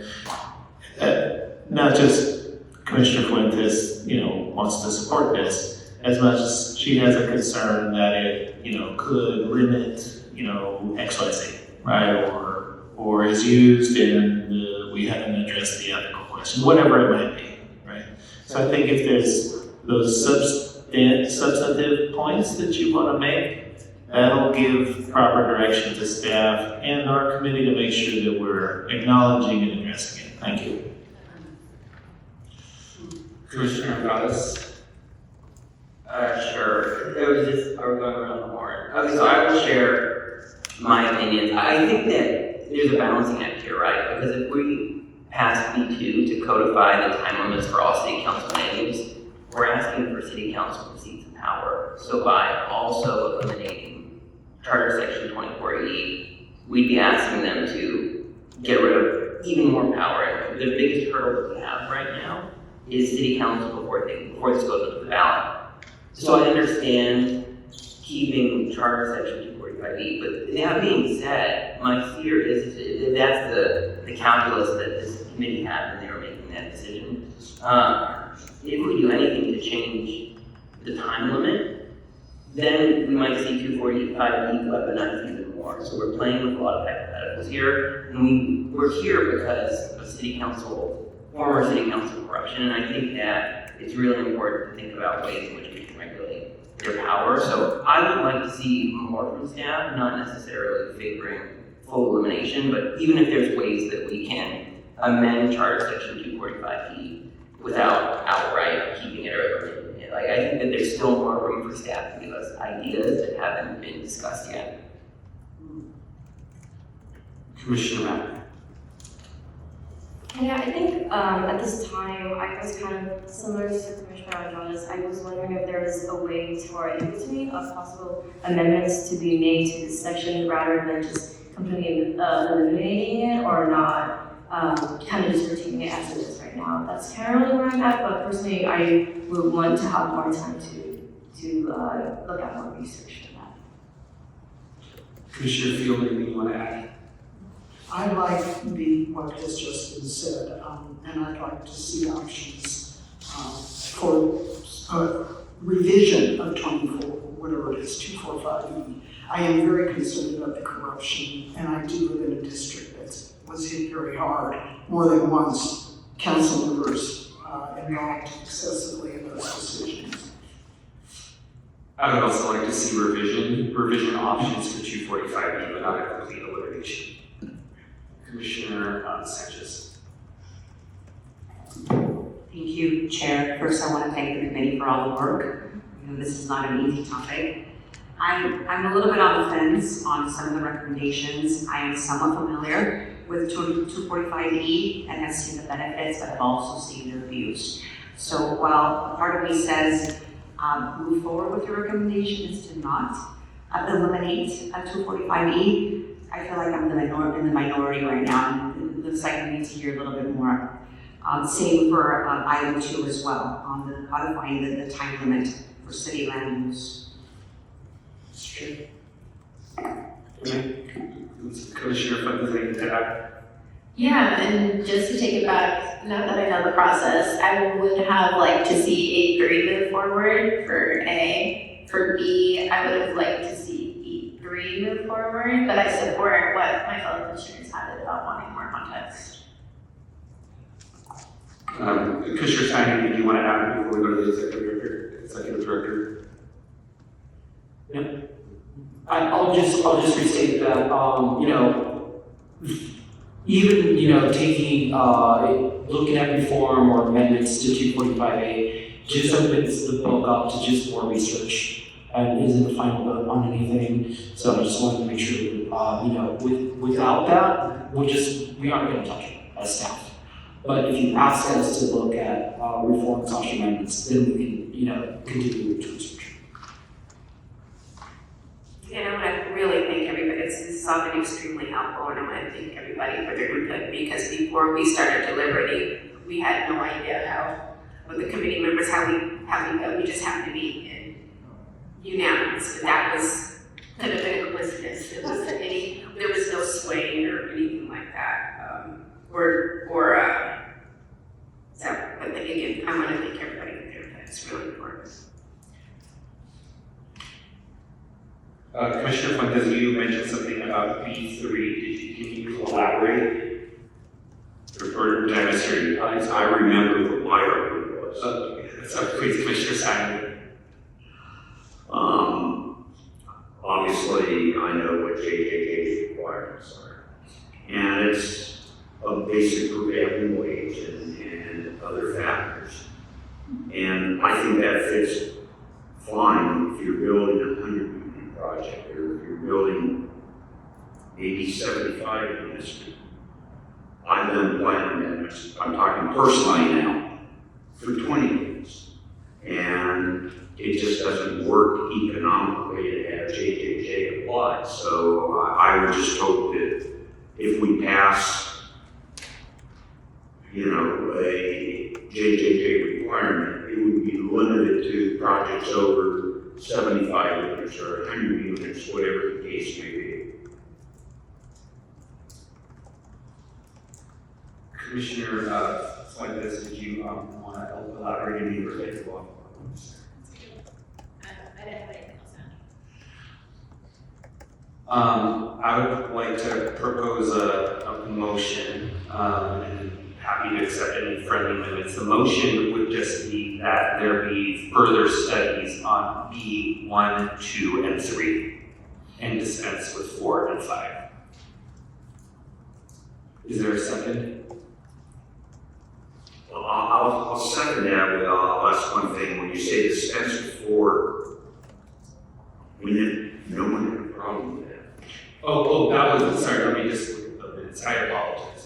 No, B4. B4. Yeah. No, that's what I meant, B4. I don't remember any of us having a problem with that, and planning was in favor of it. No. Am I missing something? Well, B4. So B4 didn't need additional work because things that are in compliance with the zoning code, if they're by right, they are already, approvable by right. So our action of no action on 4 was to say that current by right processes would remain. Okay. So I think that's what that was. But so you're right, we didn't have a problem with the way things are, and therefore we didn't need to change, and that, being in compliance with recode, if that's the same as, the being in compliance with zoning such that you're by right, then that's what we were intending to. With Martin's clarification, I would move or second your motion to study 1, 2, and 3. Thank you, Commissioner Stein. Commissioner Field. Yeah, on B4, I'd like to know when was Recode LA done? Does that literally mean a complete rezoning of the city? I don't understand what it is. Well, sorry, do you want Max to respond? I mean, go for it first, Commissioner. So there were zoning changes that were wrapped into a very multi-year process of recode, which is the title that they had previously given to basically some zoning code updates, but also to trying to make the code more accessible to the public, etc. So it was both procedurally and policy-wise some adjustments, but essentially those were zoning codes that went through, all zoning code, processes for approval. So it wasn't like, there's no mystery about recode versus zoning code in the city's processes, if they're essentially the same.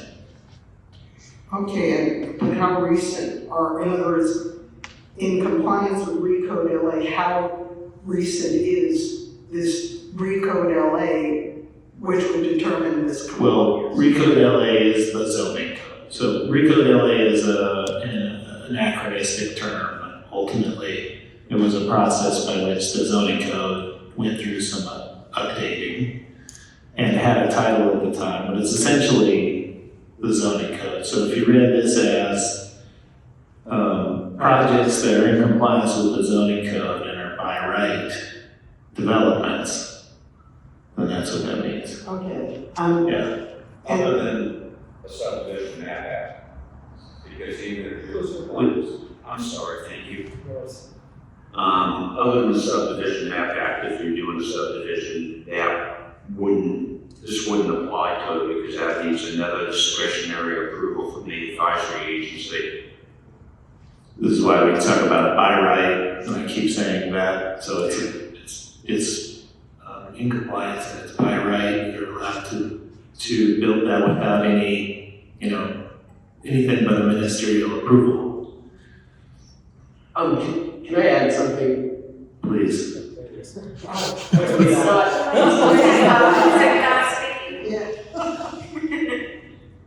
new zoning code, but it's only been implemented where the community plans have been updated with that zoning code. So I believe that's just possible in downtown LA.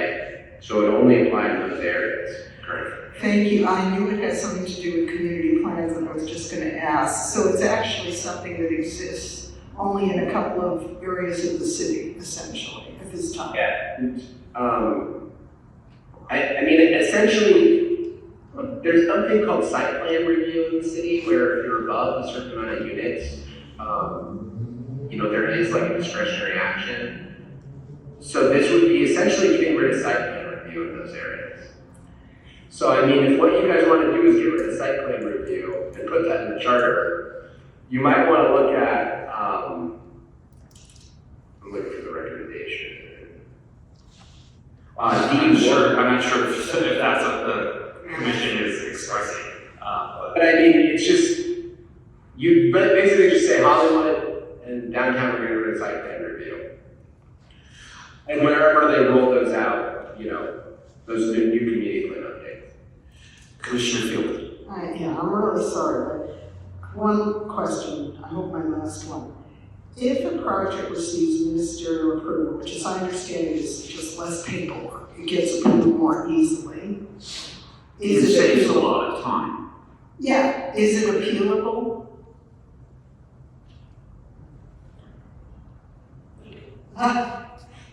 Do we know? Well, I'm sorry, your question is it? I'm just saying that. Yeah, city attorney, if a project is quote ministerial, meaning you skipped a few whatever bureaucratic red tape things, is it appealable? Not in the way that I think you mean. So there's no discretionary aspect to it to appeal at that point. So for example, going back to 245E, that's something that comes out, the decisions that are certain, where council asserts jurisdictions over boards and commission actions. If it's ministerial and it's over the counter, you're not going to have that, right? Thank you. Okay, the motion before us is to do further research on Bs 1, 2, 3, and dispensers 4, 5. Is there any objection? All right, seeing no objection, we will go to C, where the committee has made a recommendation for option 3, no change. Would any committee members like to elaborate on that decision? We had a brief discussion about requirements for the city planning commissioners, and one of my fellow commissioners pointed out, and I hadn't thought about this because I was leaning towards being in favor that commissions, like every other commission, are volunteers, and we've had some really terrific people, some who have engineering backgrounds, some who have other math or science or STEM backgrounds, and some who don't. So we didn't want to limit the requirement. The planning commission stated that they didn't feel that a change was necessary, and that was not the reason I decided against it. But that could also be issued by ordinance. So based upon that, the committee did not vote for any change. Commissioner Field. Just an item C2, you didn't like the idea of the director of planning being the chair of the commission? The biggest opponent of the director of planning being the chair was the director of planning. Got it. Okay, so what did you explain? Thank you. Okay. That's correct. That came out of the New York model that's set up totally different of how they constitute their commissions. Thank you. Is there any objection to no change on C? I'd like to see more research on C1. Would you like to elaborate on that, Commissioner Fuentes?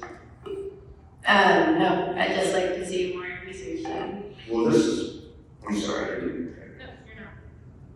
This is one like, can't we just vote on C and just eliminate it from any future discussions? We really came up with no change. If the remaining commissioners agree with our committee, let's get it out of the way and just say there's no change and take one very small item off our plate. We can do that. I'd like to weigh in that if that's, which is, we do have a concern that would set precedent for experience requirements in other commissions, where I feel like that should be studied. And so I want to make clear that my vote would be limited to experience requirements on the city planning commission and not as a precedent for other commissions.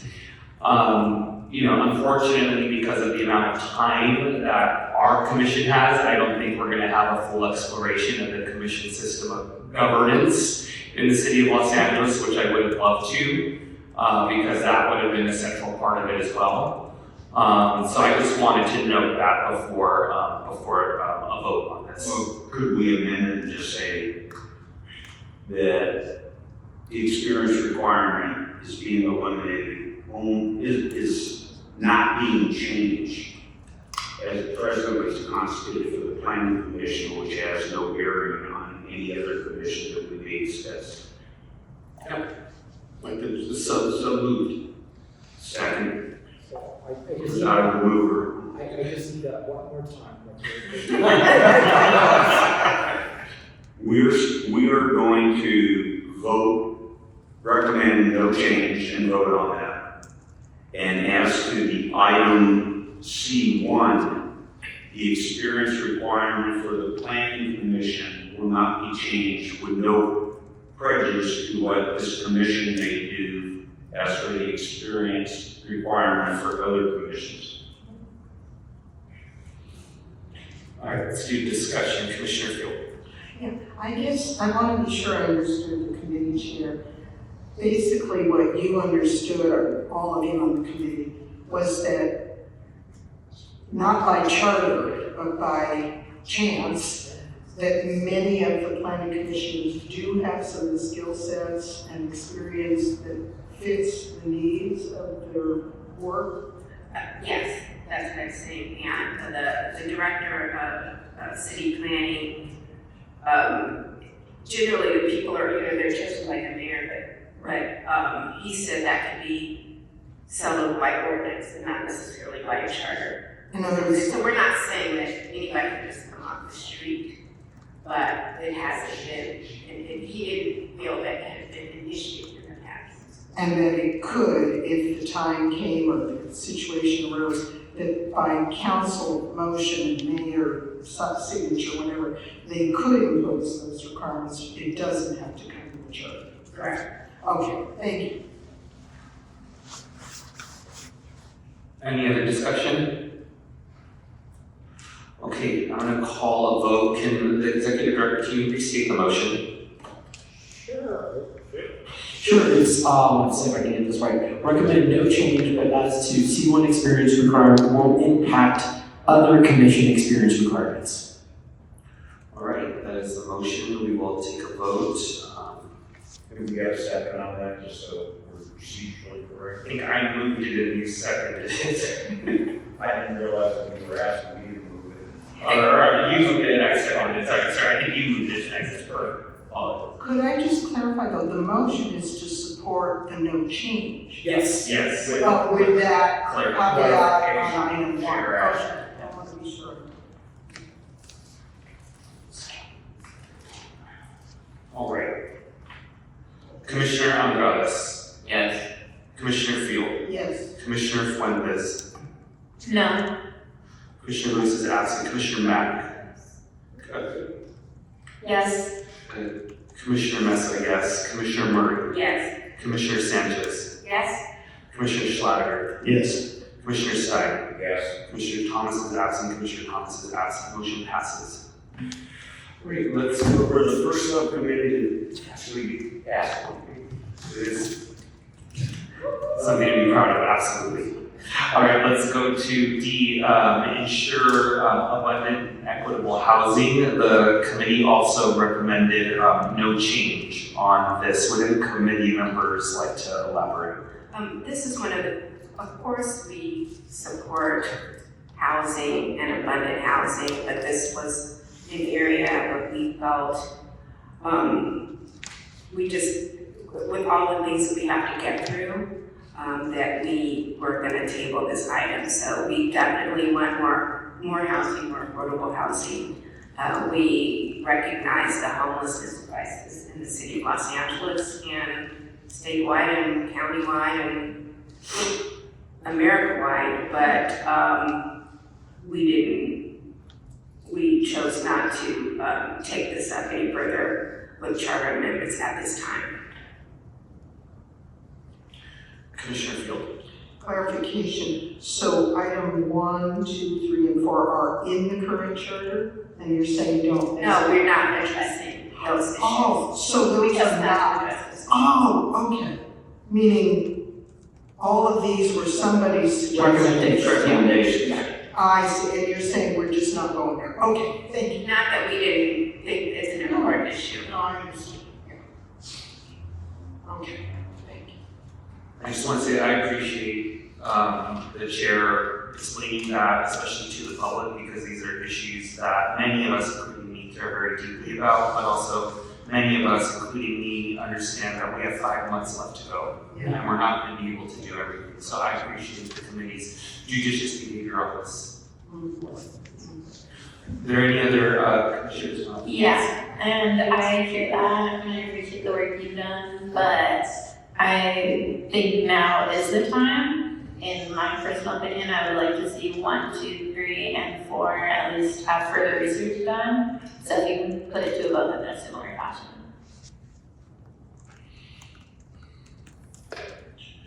Would you like that to be your motion, Commissioner Fuentes? Yeah. And is there a second?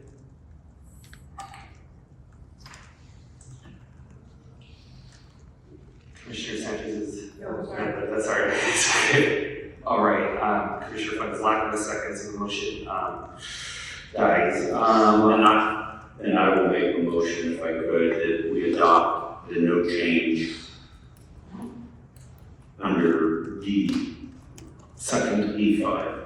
We, I didn't think we needed the motion if that's, I mean, that's, we're basically asking if there's any objection to that. Well, now we're on to a new motion, which is no change. And there was a second. may I make a friendly amendment? But depending on the amendment, but yes, why don't you state the amendment?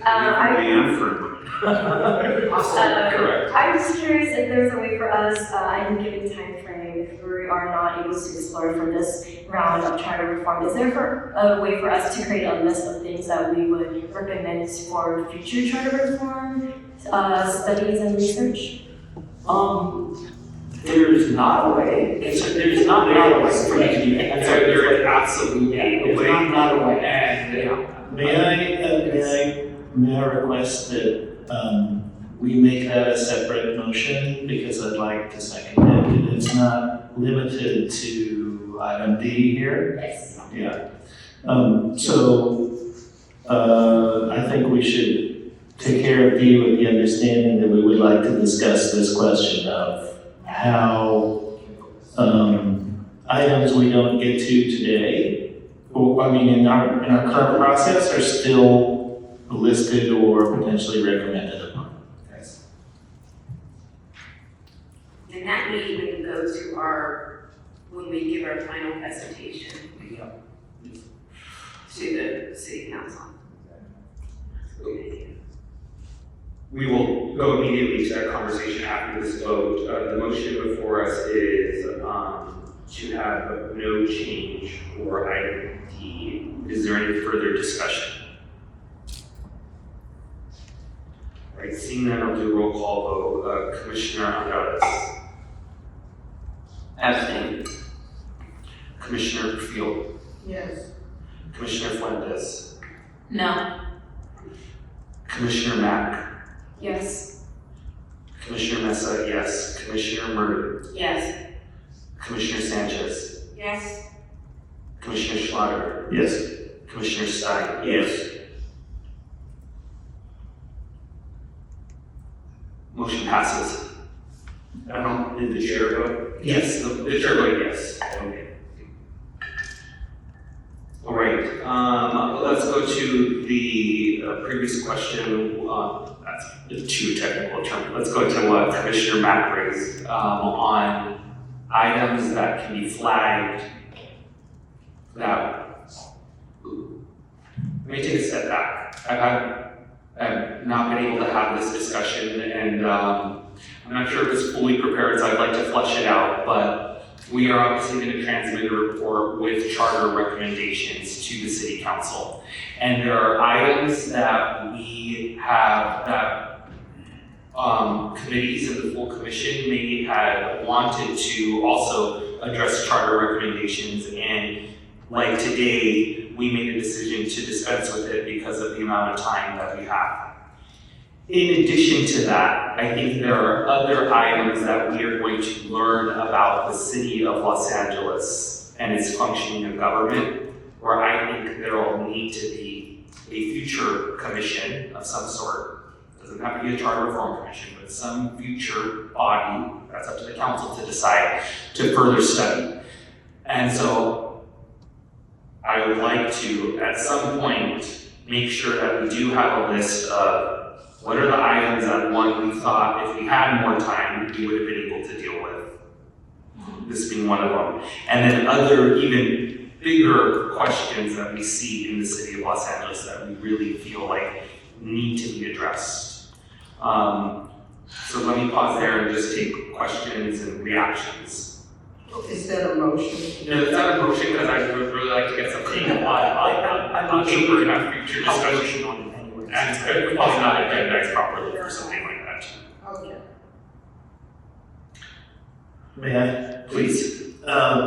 First of all, I agree with that, and I agree with the intent of Commissioner Mack's comment, and we can form a motion or not, and it's okay with me if we don't right now, but the expectation, or the hope, I would say, that I have is that we're gonna put forth charter-specific recommendations, We are also going to have an inventory of the topics that have been raised to us and that we have raised as potential changes that include, obviously, in that index, items we didn't get to or that we didn't take action on, right? So that report that we provide has specific action recommendations, but also includes an inventory that is the foundation for some future action.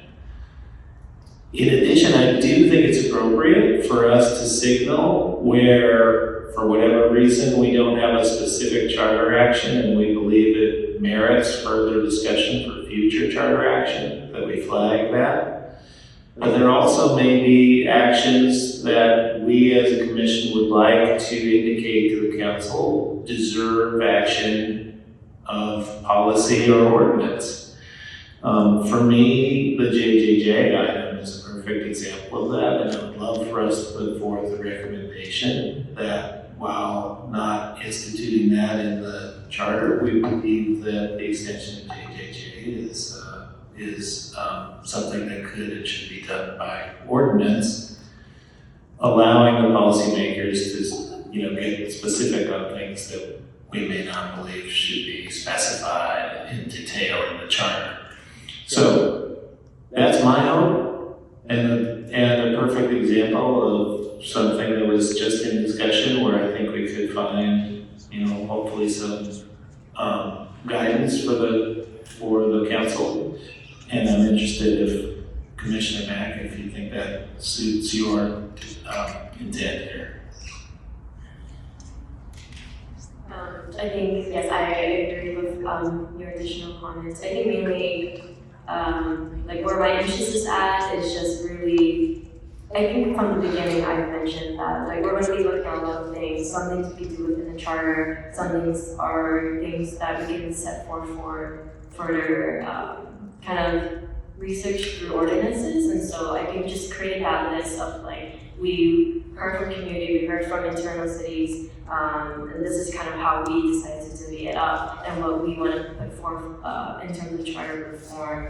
Mainly, I'm just looking for a list of kind of keeping the momentum going, and so that our work doesn't stop on our commission, but that we can kind of create a package for futures to come, and so that they're not starting from zero. Sure, I would definitely encourage all commissioners to keep their own personal lists as well. I definitely think, I might have talked about this with commissioners usually. There's probably could be in the form of a letter, it will be a part of the report, things that this commission tell your things, your points about it could be ordinances, or should be studied further in a different format, maybe by a different commission, maybe by the next charter commission. I think that's going to be a worthy discussion, especially in the new year, as we really start to dispense things. I would encourage all commissioners to kind of start keeping their lists, and then we'll be able to agendize items in the future to start looking at what that would be in the final report, be it part of the report or a separate thing that's transmitted to council and made public. What we will do is we will make sure that the inventory is being recorded of items that have been suggested, and at a future commission meeting, we will continue with this discussion of how it's transmitted in a formal way to council. I appreciate that, Mr. Chair. I think we want to give staff enough time to compile this, so flagging this intent is super important in the early stages of our process, but also recognizing that some commission understanding before the draft is in front of us will be really useful for all of us to be on the same page and give guidance to the staff to provide us what we're expecting. So I think that's a really helpful. And then I'm going to move the conversation. That's how we can figure out the particulars just later. Let's move on to E, which is city-owned land. The committee made votes to advance E1, make city council ultimate authority over all city-owned land, and 3, allow land owned by a recreation Parks Department does not need to use this park for open space to be sold. Do any committee members want to elaborate? Well, this is one of those ones where we really wanted further information, and we didn't know how it could be addressed in the city charter, but we did want, and I guess that kind of goes with 243D1 and some things that Commissioner Fuentes and some of the other commissioners brought up as far as who makes those land use decisions and how it's going to be tweaked. So we wanted to have more input from the staff and further discussion on the city council ultimate authority over city lands, and as to E2 require periodic assessment of city-owned land, we didn't think that was the purview of the charter. That can be done by ordinance, and that's more of a policy. Also, a lot of these things, and we're going to get, when we get to F, this kind of crosses over with the budget process. So we didn't want to step on any toes, but it's sort of, I mean, it's all interconnected. But as far as having flexibility with the budget and further discussions, we didn't, as part of E2, that's why we didn't take any action. But as far as most of these, I didn't agree with my fellow commissioners, but the motion carried as far as taking a look at the Parks and Rec Department and the open spaces. That we did get a lot of input from a lot of different sources during the course of our committee meetings. So we have asked for further input on that. So I don't know if we need to take any votes on that, because I think we sort of want a lot more information on all of those areas. Might I just add one or two clarifications? I think on item E3 about parkland, you're exactly right. We are asking for a greater understanding of that before providing further direction, but keeping alive the idea that there may be some change needed to give the city greater flexibility. And on item E4, you will see in the recommendations under F that we incorporate this authority into that discussion of what housing might need. So for folks who are interested in E4, just know that it's also in F. So thank you.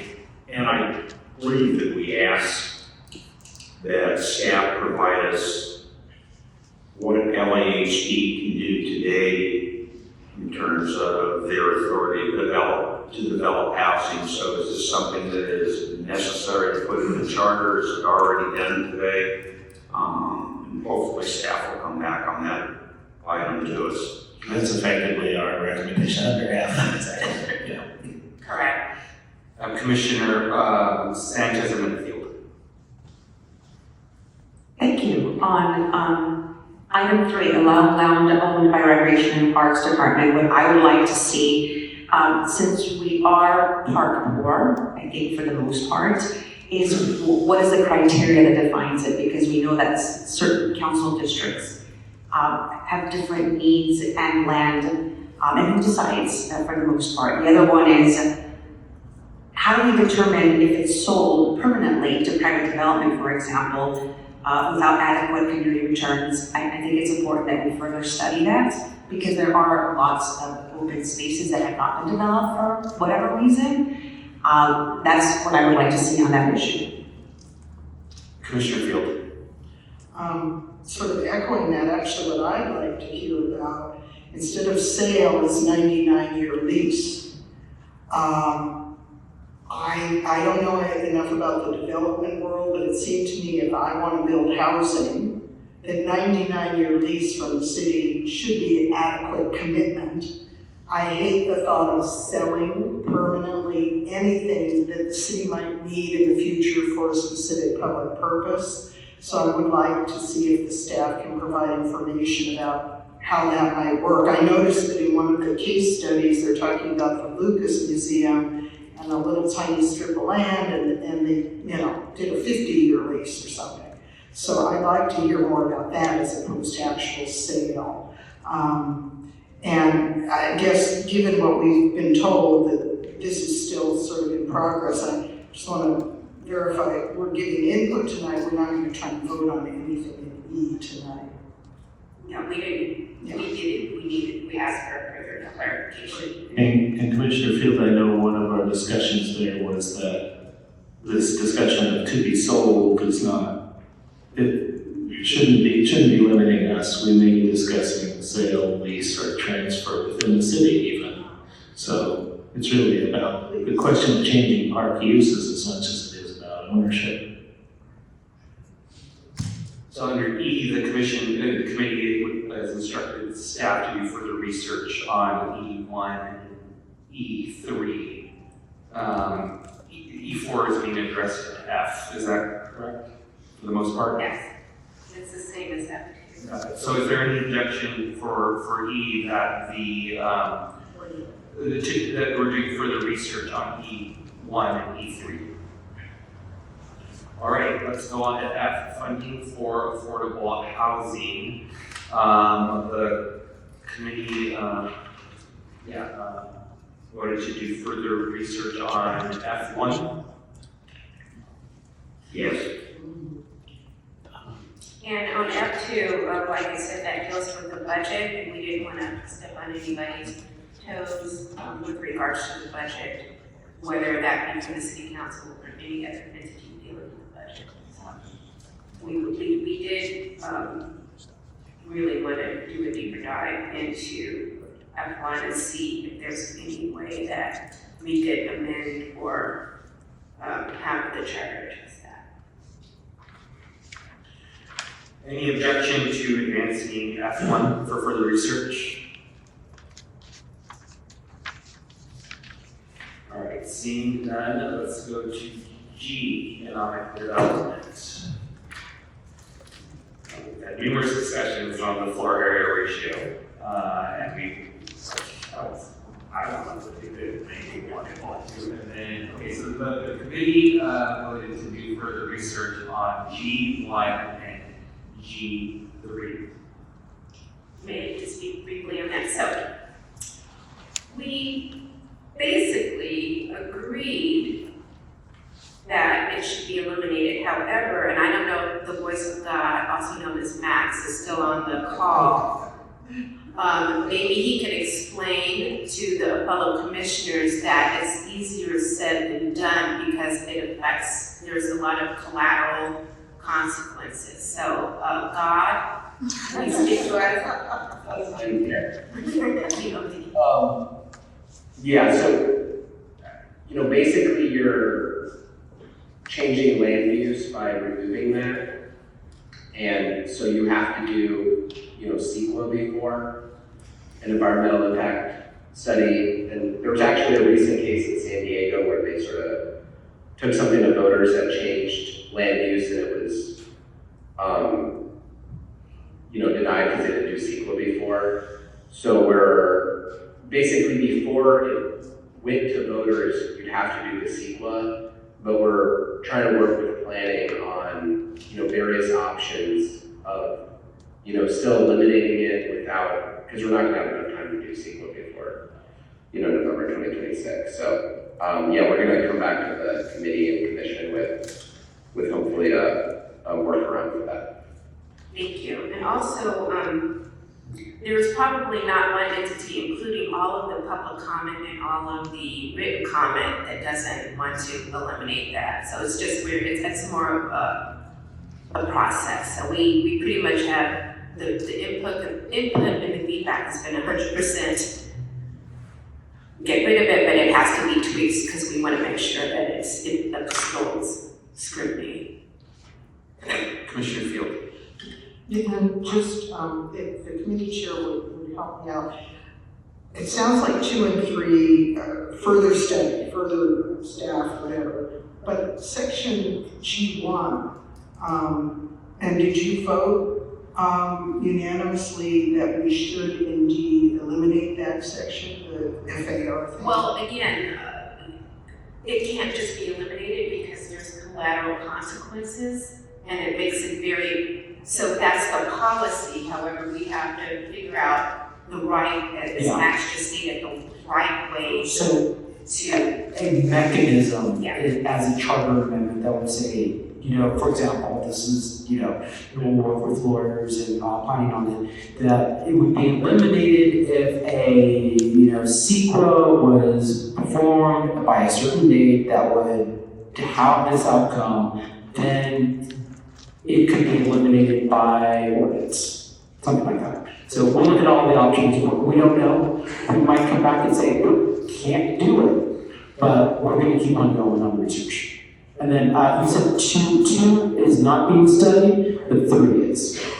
Okay, I was gonna say, I thought we heard earlier that 2. Yeah, 2 is not being studied at the request of the department.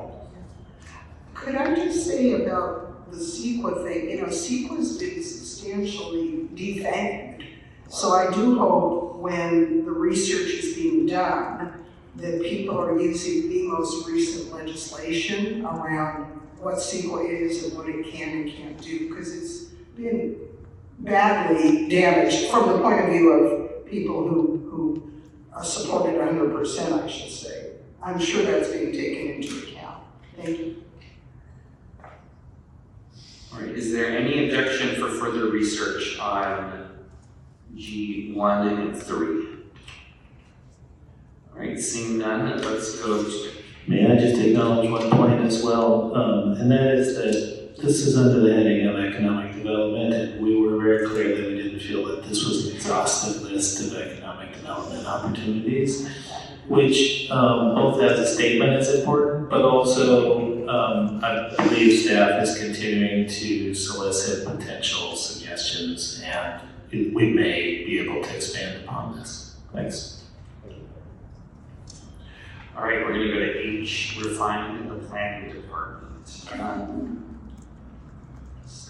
I thought on 8, correct me if I'm wrong, London Martin, that we just decided that state law overrode the city, and that it was no change. well, I know we discussed that, and I think the presentation we got today was that there are already some of the Department of Building Safety functions are already been merged into the Department of City Planning. That's what my understanding is. Right, so H1 is about whether the Department of Building and Safety and the Department of City Planning would be merged. I apologize, I was looking at Y, Right. not at H. I think, Max, did we hear back already on each one as well? Am I imagining that? Well, Yeah, I think we had a request on 514, the transfer, and we sent the committee members an email from city attorney. Because I think the request was, could, council or the mayor do this by ordinance, using 514, and the answer was yes, so. correct. So the question was not, well, our guidance or our direction that we were taking was, this wasn't something we were putting in the charter, but we wanted to make sure that there were no obstacles to it in the charter. And we could, to the point made earlier in the structure of the report, we could decide still whether to recommend the action. But our guidance was, let's just make sure that there's nothing in the charter that's an obstacle to it. But I also thought that on this, that we also decided it was too late in the game. That we had not had staff reports on it, we not had a real public discussion or presentations, either from planning or from our Department of Building Safety. I don't think we ever heard from them on anything. And, because they weren't asked. Okay, good. But in terms of the merging of the departments, I thought we decided there wasn't enough time. I don't know if it's exactly enough time, because we could choose to prioritize to explore it, but I think we saw a movement already in the city that was changing the dynamic of the two departments And, so it wasn't as much like whether we're out of time, but it was whether we would want to prioritize our time on this compared to the other things.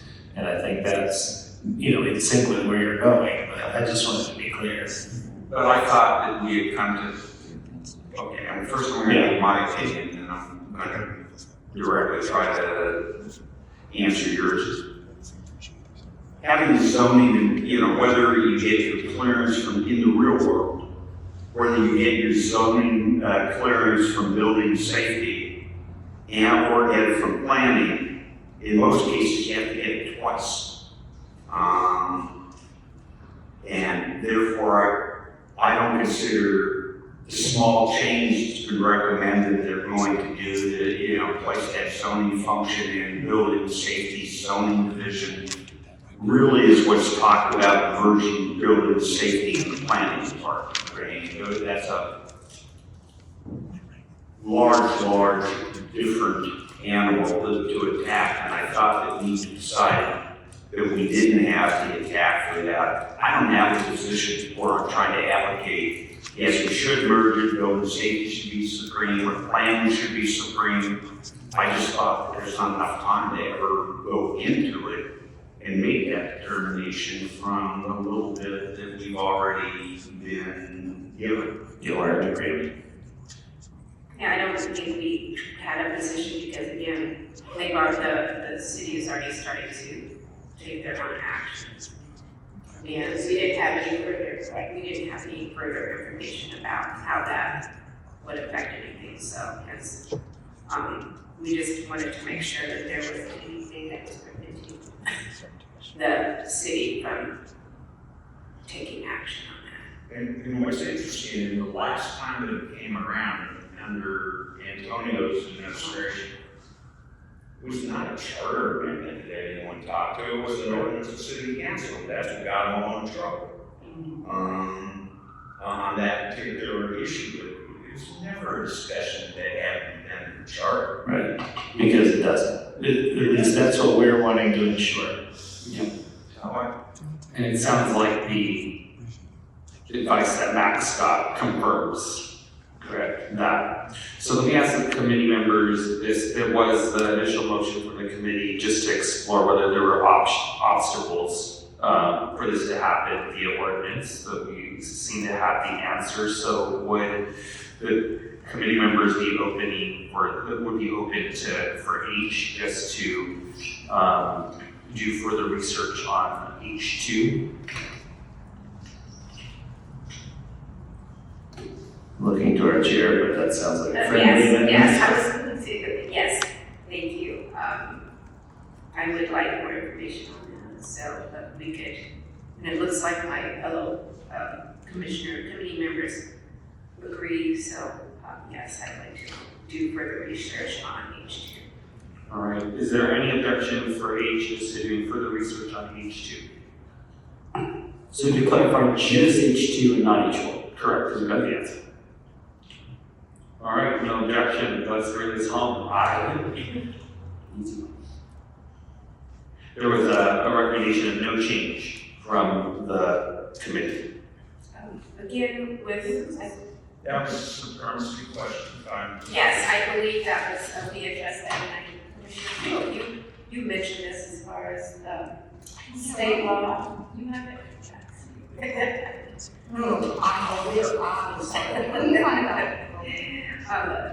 Our fellow commissioners tonight made some very good points that we may or may not be bound by the current state of the state law.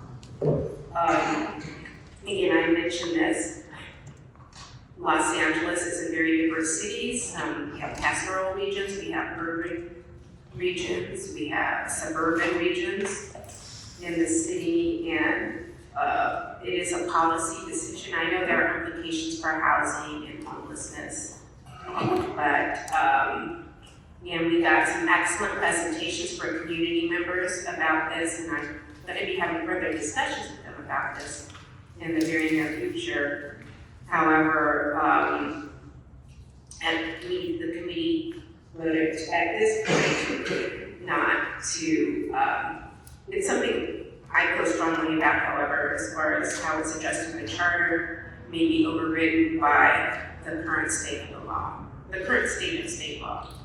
So at this point, we did not choose to further any recommendation. And one of those recommendations. A motion to adopt no change. Yes. Second. Is there any objection to adopting no change for I? All right, seeing that so ordered. Commissioners, we did our first section. Congratulations and thank you to the committees, Commissioner Stein, and to the Planning and Infrastructure Committee as a whole. You all should feel very proud, so thank you for your work. Executive Director and housekeeping items we have this Saturday And commissioners, I know I've gotten one additional commissioner, I got the commissioners, Mesa and Yap coming on Saturday. If you are interested in coming on Saturday, speak to me separately. I just have to make sure I don't break any Brown Act rules within who comes. So, and that goes for the full commission and committees. But yeah, we look forward to a fun day on Saturday. Thank you so much, and I hope the community comes out to Equitable Park on Saturday between 10 and 1:30 p.m. Thank you, everyone. Motion to adjourn, to a second. Without objection, we are adjourned. Thank you,